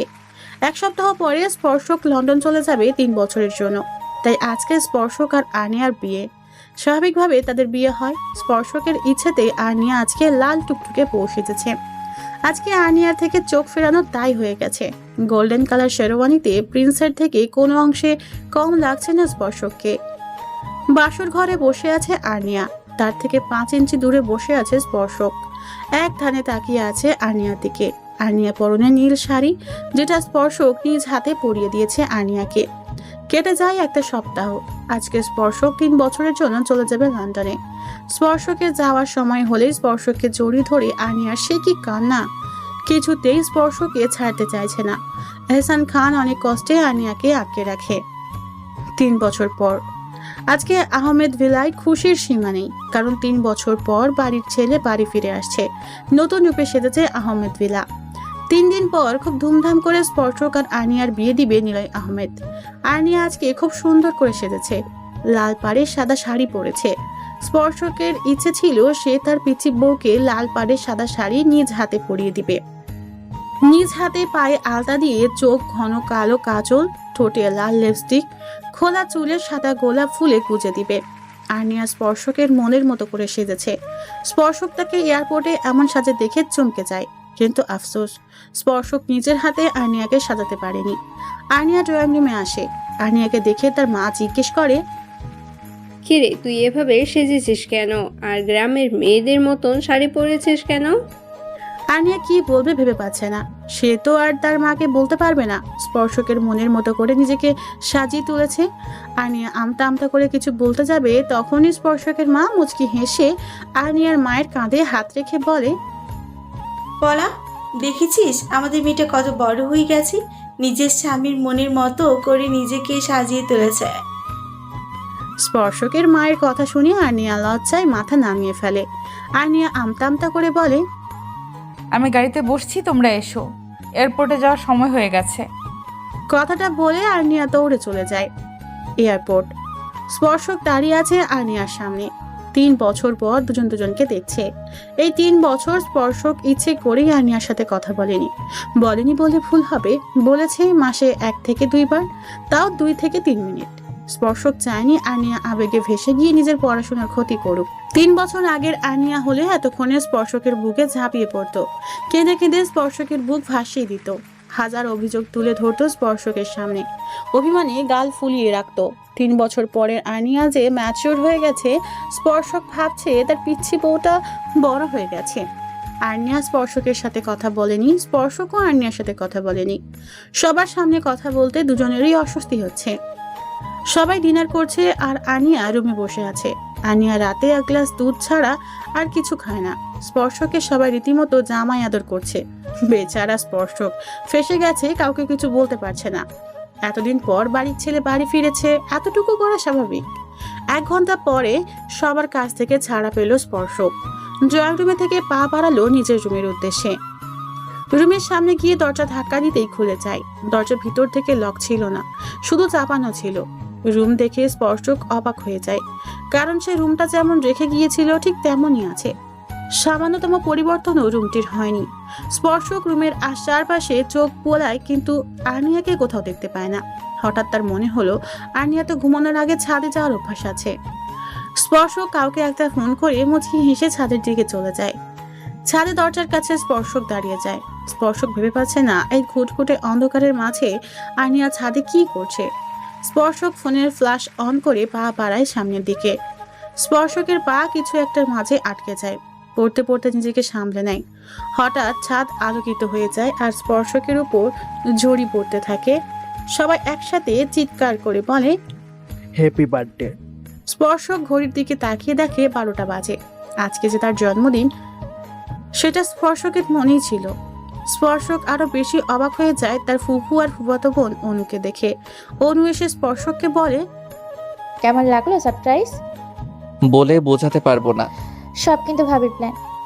ভাবি শব্দটা শুনে স্পর্শকের ভ্রু কুঁচকে আসে। কিছু একটা ভেবে স্পর্শক মাথা চুলকে মুচকি হাসে। সবাই একসাথে স্পর্শকের বার্থডে সেলিব্রেট করে। সেলিব্রেশনের শেষে ঘুমানোর জন্য সবাই নিজের রুমের উদ্দেশ্যে পা বাড়ায়। আনিয়া যেতে নিলে স্পর্শক আনিয়ার হাত টেনে ধরে, এক টান দিয়ে নিজের কাছে নিয়ে আসে। কোমর জড়িয়ে ধরে আনিয়াকে নিজের সাথে মিশিয়ে নেয় স্পর্শক। আমি আসার পর থেকে তুই আমার সাথে একটা কথা বলিসনি। আমার পিচ্চি বউটা কি আমার উপর খুব বেশি অভিমান করেছে? মাথা নাড়িয়ে অসম্মতি জানাই যে সে অভিমান করেনি। তাহলে কথা বলছিস না কেন? আনিয়া নিজেকে স্পর্শকের কাছ থেকে ছাড়িয়ে 2 হাত রেলিংয়ে রেখে আকাশের দিকে তাকিয়ে বলে, 3টা বছর আপনার সাথে দেখা হয়নি, কথা হয়েছে, তবু অপরিচিতদের মতো কেমন আছো এটুকু জিজ্ঞেস করতেন। আমার উত্তর শোনার পরেই ফোন কেটে দিতেন। আপনি কেমন আছেন এটা জিজ্ঞেস করার সময় পর্যন্ত দিতেন না। হয়তো এটা আমার ভালোর জন্যই করেছেন। এতদিন কথা না বলার কারণে আপনার সাথে কথা বলতে অস্বস্তি হচ্ছে। হওয়াটা কি স্বাভাবিক নয়? সবাই বলে দূরত্ব নাকি ভালোবাসা বাড়ায়। আমার মতে অনেক সময় দূরত্বের জন্য ভালোবাসা হারিয়ে যায়। একটা মানুষ যখন অপর পাশের ব্যক্তিটির কাছ থেকে অবহেলা পায়, তখন অন্য কারো কাছ থেকে একটুখানি গুরুত্ব পেলে তার কাছে চলে যায়। আর্নিয়া এটুকু বলে থামে। স্পর্শক ভাবছে তার আর্নিয়া কি অন্য কাউকে ভালোবেসে ফেলেছে? আর্নিয়ার ভালো করতে গিয়ে কি আর্নিয়াকে সারা জীবনের জন্য হারিয়ে ফেললো? কারণ সে তো আর্নিয়াকে কম ইগনোর করেনি। স্পর্শকের মনে এখন নানা প্রশ্ন উকি দিচ্ছে। 3 বছর আগে সে যে আর্নিয়াকে রেখে গিয়েছিল, সে কখনো তাকে আপনি করে বলতো না। আর্নিয়া একটা লম্বা শ্বাস নিয়ে আবার বলতে শুরু করে, আপনার মনে এখন নানা প্রশ্ন উকি দিচ্ছে। এই 3 বছরে আমি কাউকে ভালোবেসে ফেলেছি নাকি? আমি কাউকে ভালোবাসিনি। হয়তো ভালোবেসে ফেলতাম, আমার নামের সাথে মিসেস সিলমোহর যদি না লাগিয়ে দিতেন। এই 3টা বছর প্রত্যেক মুহূর্তে সবাই আমাকে মনে করিয়ে দিয়েছে আমি কারো আমানত। আপনি হয়তো ভাবছেন আমি আপনাকে হুট করে আপনি কেন ডাকছি। আপনাকে কি করে সম্বোধন করব ভেবে পাচ্ছিলাম না। হুট করে মনে হলো আপনি সম্বোধনটাই বেস্ট। স্পর্শক আর্নিয়াকে নিজের দিকে ঘুরিয়ে আর্নিয়ার চুলের ভাঁজে আলতো করে হাত ঢুকিয়ে দেয়। আর্নিয়ার ঠোঁটে নিজের ঠোঁট ছুঁয়ে দেয়। তোমার মুখে আপনি শুনতে ভালো লাগে না? তুমি যখন আমাকে তুমি বলে ডাকো, তখন সেই ডাকটা আমার বুকে গিয়ে লাগে। এতদিন তোমাকে যত অবহেলা করেছি, সব ভালোবাসা দিয়ে পুষিয়ে দিব। তোমাকে আমি এত ভালোবাসবো যে কোনো অভিযোগ করার সুযোগই দিব না। আর্নিয়া স্পর্শকে জড়িয়ে ধরে। স্পর্শকও 2 হাত দিয়ে আগলে নেয় তার প্রিয়সীকে। চলে যায় 1 বছর। আর্নিয়া আর স্পর্শক সুখে শান্তিতে সংসার করছে। আর্নিয়া 9 মাসের অন্তঃসত্ত্বা। স্পর্শক অফিসে যাওয়ার জন্য রেডি হচ্ছে আর আর্নিয়া স্পর্শককে সবকিছু এগিয়ে দিচ্ছে। স্পর্শক আর্নিয়াকে কড়া গলায় বলে, সিঁড়ি দিয়ে একদম নামবে না, একা একা ওয়াশরুমে যাবে না, মা অথবা মিষ্টি মা কাউকে ডাক দিবে, টাইমলি খাবার খাবে। ঠিকমতো খাবার না খেলে আমি বাড়ি ফিরে তোমার ক্লাস নিব। আমি আসছি, সাবধানে থাকবে। স্পর্শক যাওয়ার আগে আর্নিয়ার কপালে একটা চুমু এঁকে দেয়। আর্নিয়া আবেশে চোখ বন্ধ করে ফেলে। স্পর্শক অফিসে চলে যায়। আর্নিয়া স্পর্শকের কথাগুলো রিপিট করে একটা ভেঙচি কাটে। আমার সাথে কড়া গলায় কথা বলে। নেহাত তোকে ভয় পাই, তাই তোর সামনে কিছু বলতে পারি না। আমার বয়ে গেছে তোর কথা শুনতে। বেটা অসভ্য। স্পর্শক কোম্পানির পুরনো ফাইল চেক করে দেখে এহসান খান কোম্পানির টাকা নিজের অ্যাকাউন্টে ট্রান্সফার করে। স্পর্শকের ফোন বেজে ওঠে। স্পর্শক ফোনটা রিসিভ করে। Hello sir. বলো। স্যার, এহসান খান আপনাদের কোম্পানির খবর টাকার বিনিময়ে বাইরে লিঙ্ক করে। আপনাদের কোম্পানিতে তৈরি করা প্রজেক্ট অন্য কোম্পানিতে বিক্রি করে দেয়। এছাড়া অনেক বাজে বাজে কাজের সাথে জড়িত। বাকি ইনফরমেশন রাতের মাঝে পেয়ে যাবেন। Thank you so much. My pleasure sir. Bye. Sparshak তার বাবার কাছে যায় এবং সবকিছু খুলে বলে। স্পর্শক আর তার বাবা এহসান খানকে অপমান করে অফিস থেকে বের করে দেয়। এহসান খান যাওয়ার আগে শুধু বলে যায়, এই অপমানের বদলা আমি নিবই। স্পর্শক বাড়ি ফিরে পলা আহমেদকে তার ভাইয়ের কুকর্মের কথা সব বলে। সবকিছু শুনে পলা আহমেদ স্তব্ধ হয়ে যায়। তিনি বিশ্বাসই করতে পারছেন না এত বছর ধরে তার ভাই তার সাথে প্রতারণা করে আসছে। স্পর্শকের ফোন বেজে ওঠে। স্পর্শক ফোনটা রিসিভ করে। হ্যালো স্যার, এহসান খান অনেক অন্যায় করেছে। 18 বছর আগে নিজের বাবাকে মারার প্ল্যান করেছিলেন, কিন্তু কোনো কারণে নিজের প্ল্যানে সফল হতে পারেননি। কয়েক বছর আগে নিজের হাতে নিজের ভাইকে খুন করেছেন, আর এসব তিনি করেছেন সম্পত্তির জন্য। সবকিছু শুনে স্পর্শক স্তব্ধ হয়ে যায়। হাত থেকে ফোনটা পড়ে যায়। পলা আহমেদ স্পর্শককে জিজ্ঞেস করে, কি হয়েছে? স্পর্শক সব বলে। সব শুনে পলা আহমেদ হাউমাউ করে কেঁদে দেয়। তিনি ভাবতে পারছেন না ওনার ভাই একজন খুনি। তিনি এখন বুঝতে পারছেন এতদিন তিনি দুধ কলা দিয়ে কাল সাপ পুষেছেন। মিষ্টিমা, এভাবে কেঁদো না। তোমার কান্নার শব্দ শুনলে আরও এখানে চলে আসবে, আর এসব কিছু আরও জানতে পারলে কিছুতেই মেনে নিতে পারবে না। ও ভেঙে পড়বে। পলা আহমেদ নিজেকে সামলে বলে, স্পর্শক, তুমি আরুর কাছে যাও। কিন্তু মিষ্টিমা। আমি ঠিক আছি, তুমি আরুর কাছে যাও। আমি এখন একলা থাকতে চাই। আর হ্যাঁ, আরুকে তুমি কিছু বলো না, কারণ আরু এহসান ভাইকে খুব ভালোবাসে। আরু এটা মানতে পারবে না। এখন তুমি প্লিজ যাও। আচ্ছা। স্পর্শক নিজের রুমে চলে আসে। রুমে এসে স্পর্শক হতভম্ব হয়ে যায়। রুমে জিনিসপত্র সব ওলটপালট, কাবার্ডের সব কাপড় নিচে পড়ে আছে, বেডের উপরে চিপসের প্যাকেট, চকলেটের খালি প্যাকেট পড়ে আছে। আর্নিয়ার পরনে একটা কালো শাড়ি। বেডের মাঝখানে এলোমেলোভাবে শুয়ে আছে আর্নিয়া। তার পাশেই পড়ে আছে আধ খাওয়া চকলেট। চকলেট খেতে খেতেই আর্নিয়া ঘুমিয়ে পড়েছে। স্পর্শক নিঃশব্দে হাসে। স্পর্শক সম্পূর্ণ রুমের পরিষ্কার করে জিনিস গুছিয়ে রাখে। আর্নিয়াকে বেডে ঠিকভাবে শুইয়ে দিয়ে শাড়িটা ঠিক করে দিয়ে ওয়াশরুমে চলে যায় স্পর্শক। ওয়াশরুম থেকে বের হয়ে দেখে আর্নিয়া বেডের মাঝখানে বসে আছে মন খারাপ করে। স্পর্শক এগিয়ে গিয়ে আর্নিয়ার গালে হাত দিয়ে বলে, আমার আরু বেবিটার কি হয়েছে? মন খারাপ। কেন? পাপাকে এতদিনের জন্য কেন বিদেশ যেতে হলো? যাবে তো ঠিক আছে, আমার সাথে একবার দেখা করলো না।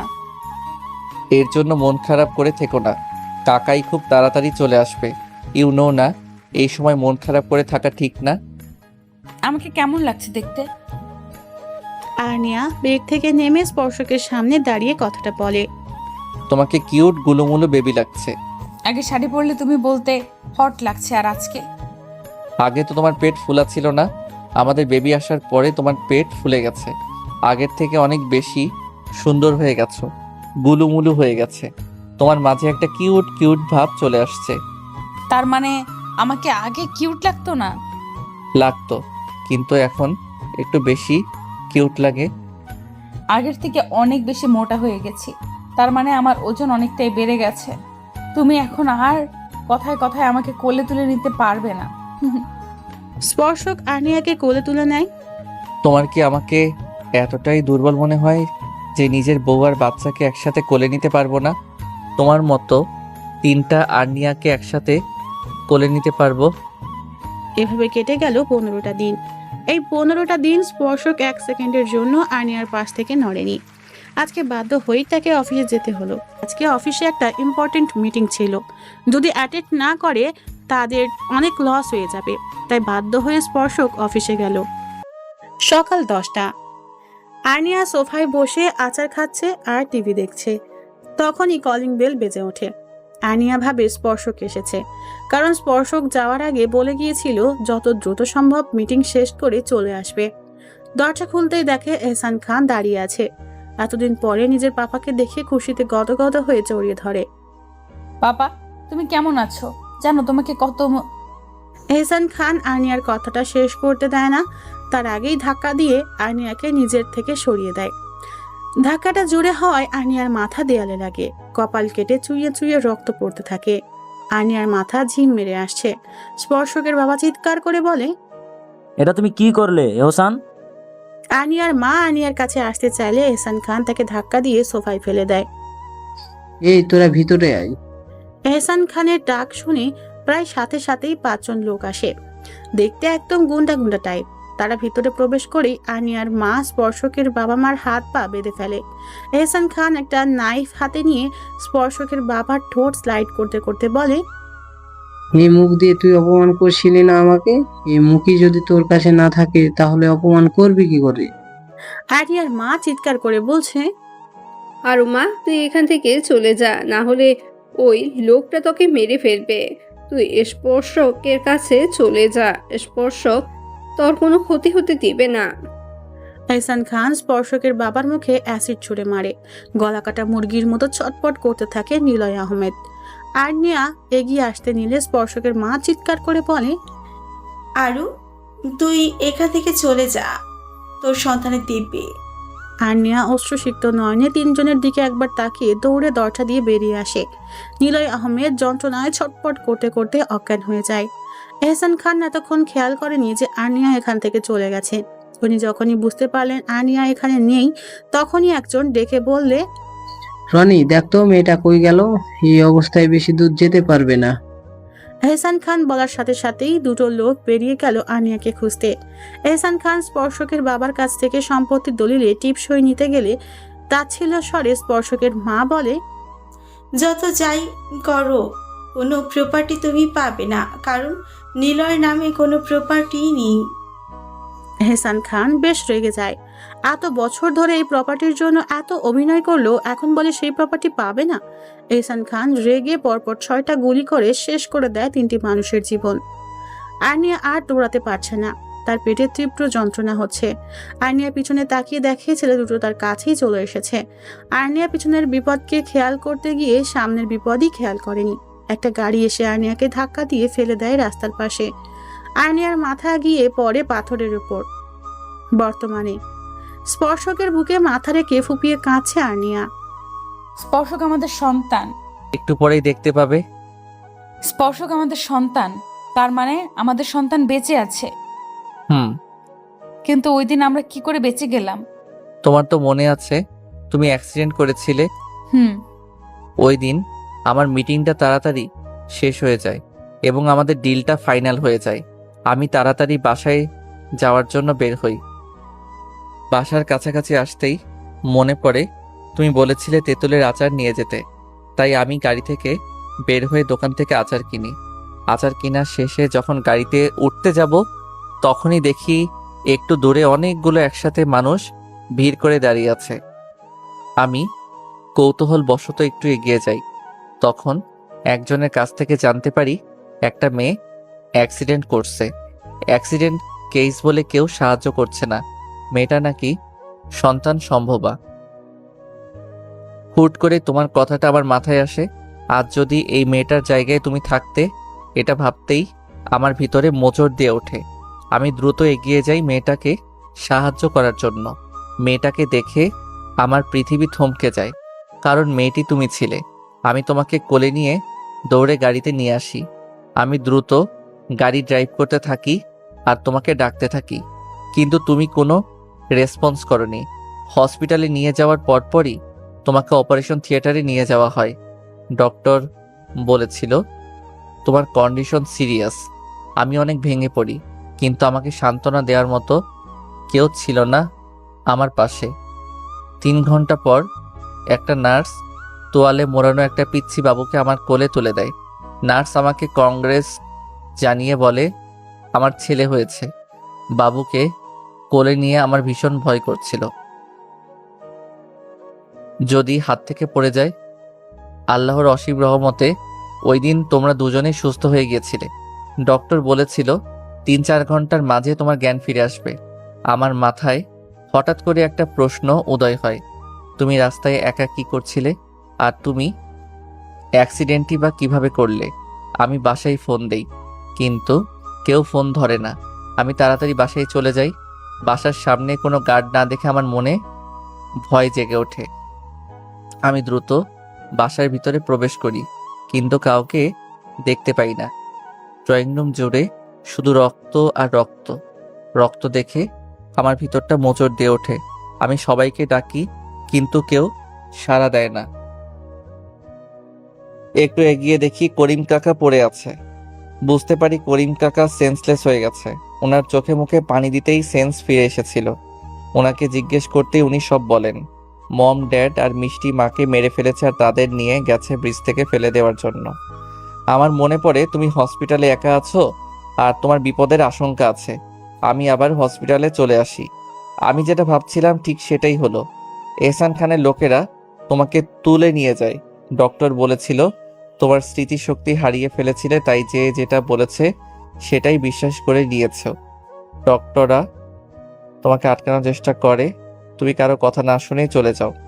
এহসান খান তোমার সাথে আমাদের ছেলেকেও তুলে নিয়ে যেত যদি জানতো আমাদের সন্তান হয়েছে। আমি আমাদের সন্তানকে নিয়ে যাই এবং নিজের মতো করে বড় করতে থাকি। আর এতদিনে নিজেকে প্রিপেয়ার করতে থাকি এহসান খানের সাথে লড়াই করার জন্য। এতদিনে এহসান খান তোমাকে ড্রাগস অ্যাডিক্টেড বানিয়ে ফেলে। একদিন হুট করে পরিকল্পনা করে তোমার সাথে দেখা করি। তারপর থেকে তো আপনারা জানেনই। স্পর্শক, আমি ওই লোকটাকে নিজের হাতে শাস্তি দিতে চাই। অবশ্যই দিবে, আগে তুমি সুস্থ হও তারপর। আমি ওই লোকটাকে এক্ষুনি শাস্তি দিতে চাই।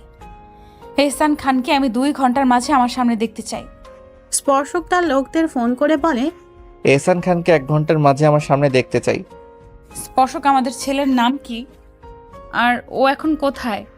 আমাদের ছেলের নাম স্পন্দন আর ও তোমাদের সন্তান এখানে। অনু একটা ছেলেকে নিয়ে কেবিনের দরজার সামনে দাঁড়িয়ে আছে। আর্নিয়া স্পর্শকের দিকে তাকিয়ে আছে। স্পর্শক ইশারায় বোঝায় এটাই তাদের সন্তান। আর্নিয়ার 2 হাত মেলে ধরে ছেলেটি দৌড়ে এসে 2 হাতে জাপটে জড়িয়ে ধরে আর্নিয়াকে। মাম্মা জানো এতদিন আমি তোমাকে কত মিস করেছি। পাপাকে বলেছি তোমাকে নিয়ে আসতে, কিন্তু পাপা বলেছিল তুমি নাকি আমার ওপর রাগ করে আছো, তাই আসবে না। আর্নিয়া চোখ রাঙিয়ে স্পর্শকের দিকে তাকায়। স্পর্শক মাথা চুলকে একটা বেকল মার্কা হাসি দেয়। অনু বুঝতে পারছে এখনই কোনো ঝড় শুরু হয়ে যেতে পারে, তাই পরিস্থিতি সামলানোর জন্য বলে, আরও তুই আমাকে আর স্পর্শকে কি করে ভুল বুঝলি? তুই ভাবলি কি করে স্পর্শক আমাকে লিপকিস করেছে? আমি স্পর্শকের ফোন কেড়ে নিয়ে আমার পিছনে লুকিয়ে ফেলেছিলাম। স্পর্শক ফোন নেওয়ার জন্য আমার দিকে ঝুঁকে গিয়েছিল। তুই ভাবলি স্পর্শক আমাকে কিস করেছে আর এমন একটা হাজার মার্কা সুইসাইড করার সিদ্ধান্ত নিলি? আমার তো তখন স্মৃতি ছিল না, তাই তোমাদের ভুল বুঝেছি। তুমি আসার পর থেকে স্পর্শক আর আগের মতো খেয়াল রাখে না। রাতে তোমাকে স্পর্শক বলেছিল আমি সুস্থ হয়ে গেলে আমাকে ডিভোর্স দিয়ে দেবে। ওই দিন রাতে স্পর্শ আমার সাথে ঘুমায়নি। পরের দিন আমাকে না বলে বাসা থেকে বের হয়ে যায়। এইসব থেকেই ভুল বোঝাবুঝি শুরু হয়। যখন তোমাদের কিসিং সিন দেখি আমার দুনিয়া থমকে যায়। মাথায় একটা কথাই ঘুরছিল, স্পর্শক আমাকে ভালোবাসে না, আমাকে ডিভোর্স দিয়ে দিবে। আমার বেঁচে থাকার কোনো মানেই হয় না, তাই এমন ডিসিশন নেই। স্পর্শক আর অনু দুইজনই আর্নিয়ার দিকে চোখ বড় বড় করে তাকায়। স্পর্শক মাথায় হাত দিয়ে বলে, এই মেয়ে কিসের মাঝে কি লাগিয়ে দিয়েছে? আমি অনু আর প্রান্ত ভাইয়া ডিভোর্সের কথা বলছিলাম, আর এই মেয়ে ভেবেছে আমি তাকে ডিভোর্স দিব। ওই দিন রাতে আমি অনেক রাত পর্যন্ত জেগে কাজ করেছিলাম, তাই তোমার সাথে ঘুমাইনি। সকালে প্রান্ত ভাইয়া আর্জেন্ট দেখা করতে বলে, তাই তোমাকে বলে যেতে পারিনি। ডিভোর্স কেন হবে? এখন আর হবে না। প্রান্ত ভাইয়া নিজের ভুল বুঝতে পেরে ক্ষমা চেয়েছে, তাই অনু প্রান্ত ভাইয়ার কাছে ফিরে যাবে। তোমরা আমাকে ক্ষমা করে দাও। ক্ষমা চাইতে লাগবে না, তোরা 3 জন সময় কাটা, আমি গেলাম। আচ্ছা। স্পর্শকের ফোন বেজে ওঠে। স্পর্শক ফোন রিসিভ করে জানতে পারে এহসান খানের গাড়িটা ব্রেক ফেল করে খাদে পড়ে গেছে। পুলিশ ধারণা করছে এহসান খান আর বেঁচে নেই। স্পর্শক আর্নিয়াকে বললে আর্নিয়া তৃপ্তির হাসি হাসে। অনু চলে যায়। স্পন্দন আর্নিয়ার গলা জড়িয়ে ধরে বলে, মাম্মা তুমি আমাকে ছেড়ে যাবে না তো? না। সত্যি? হুম। স্পর্শক গাল ফুলিয়ে বলে, আম দুধে মিশে গেল, আমি আটি হয়ে গড়াগড়ি খাচ্ছি। স্পন্দন আর আর্নিয়া দুজন গিয়ে স্পর্শককে জড়িয়ে ধরে।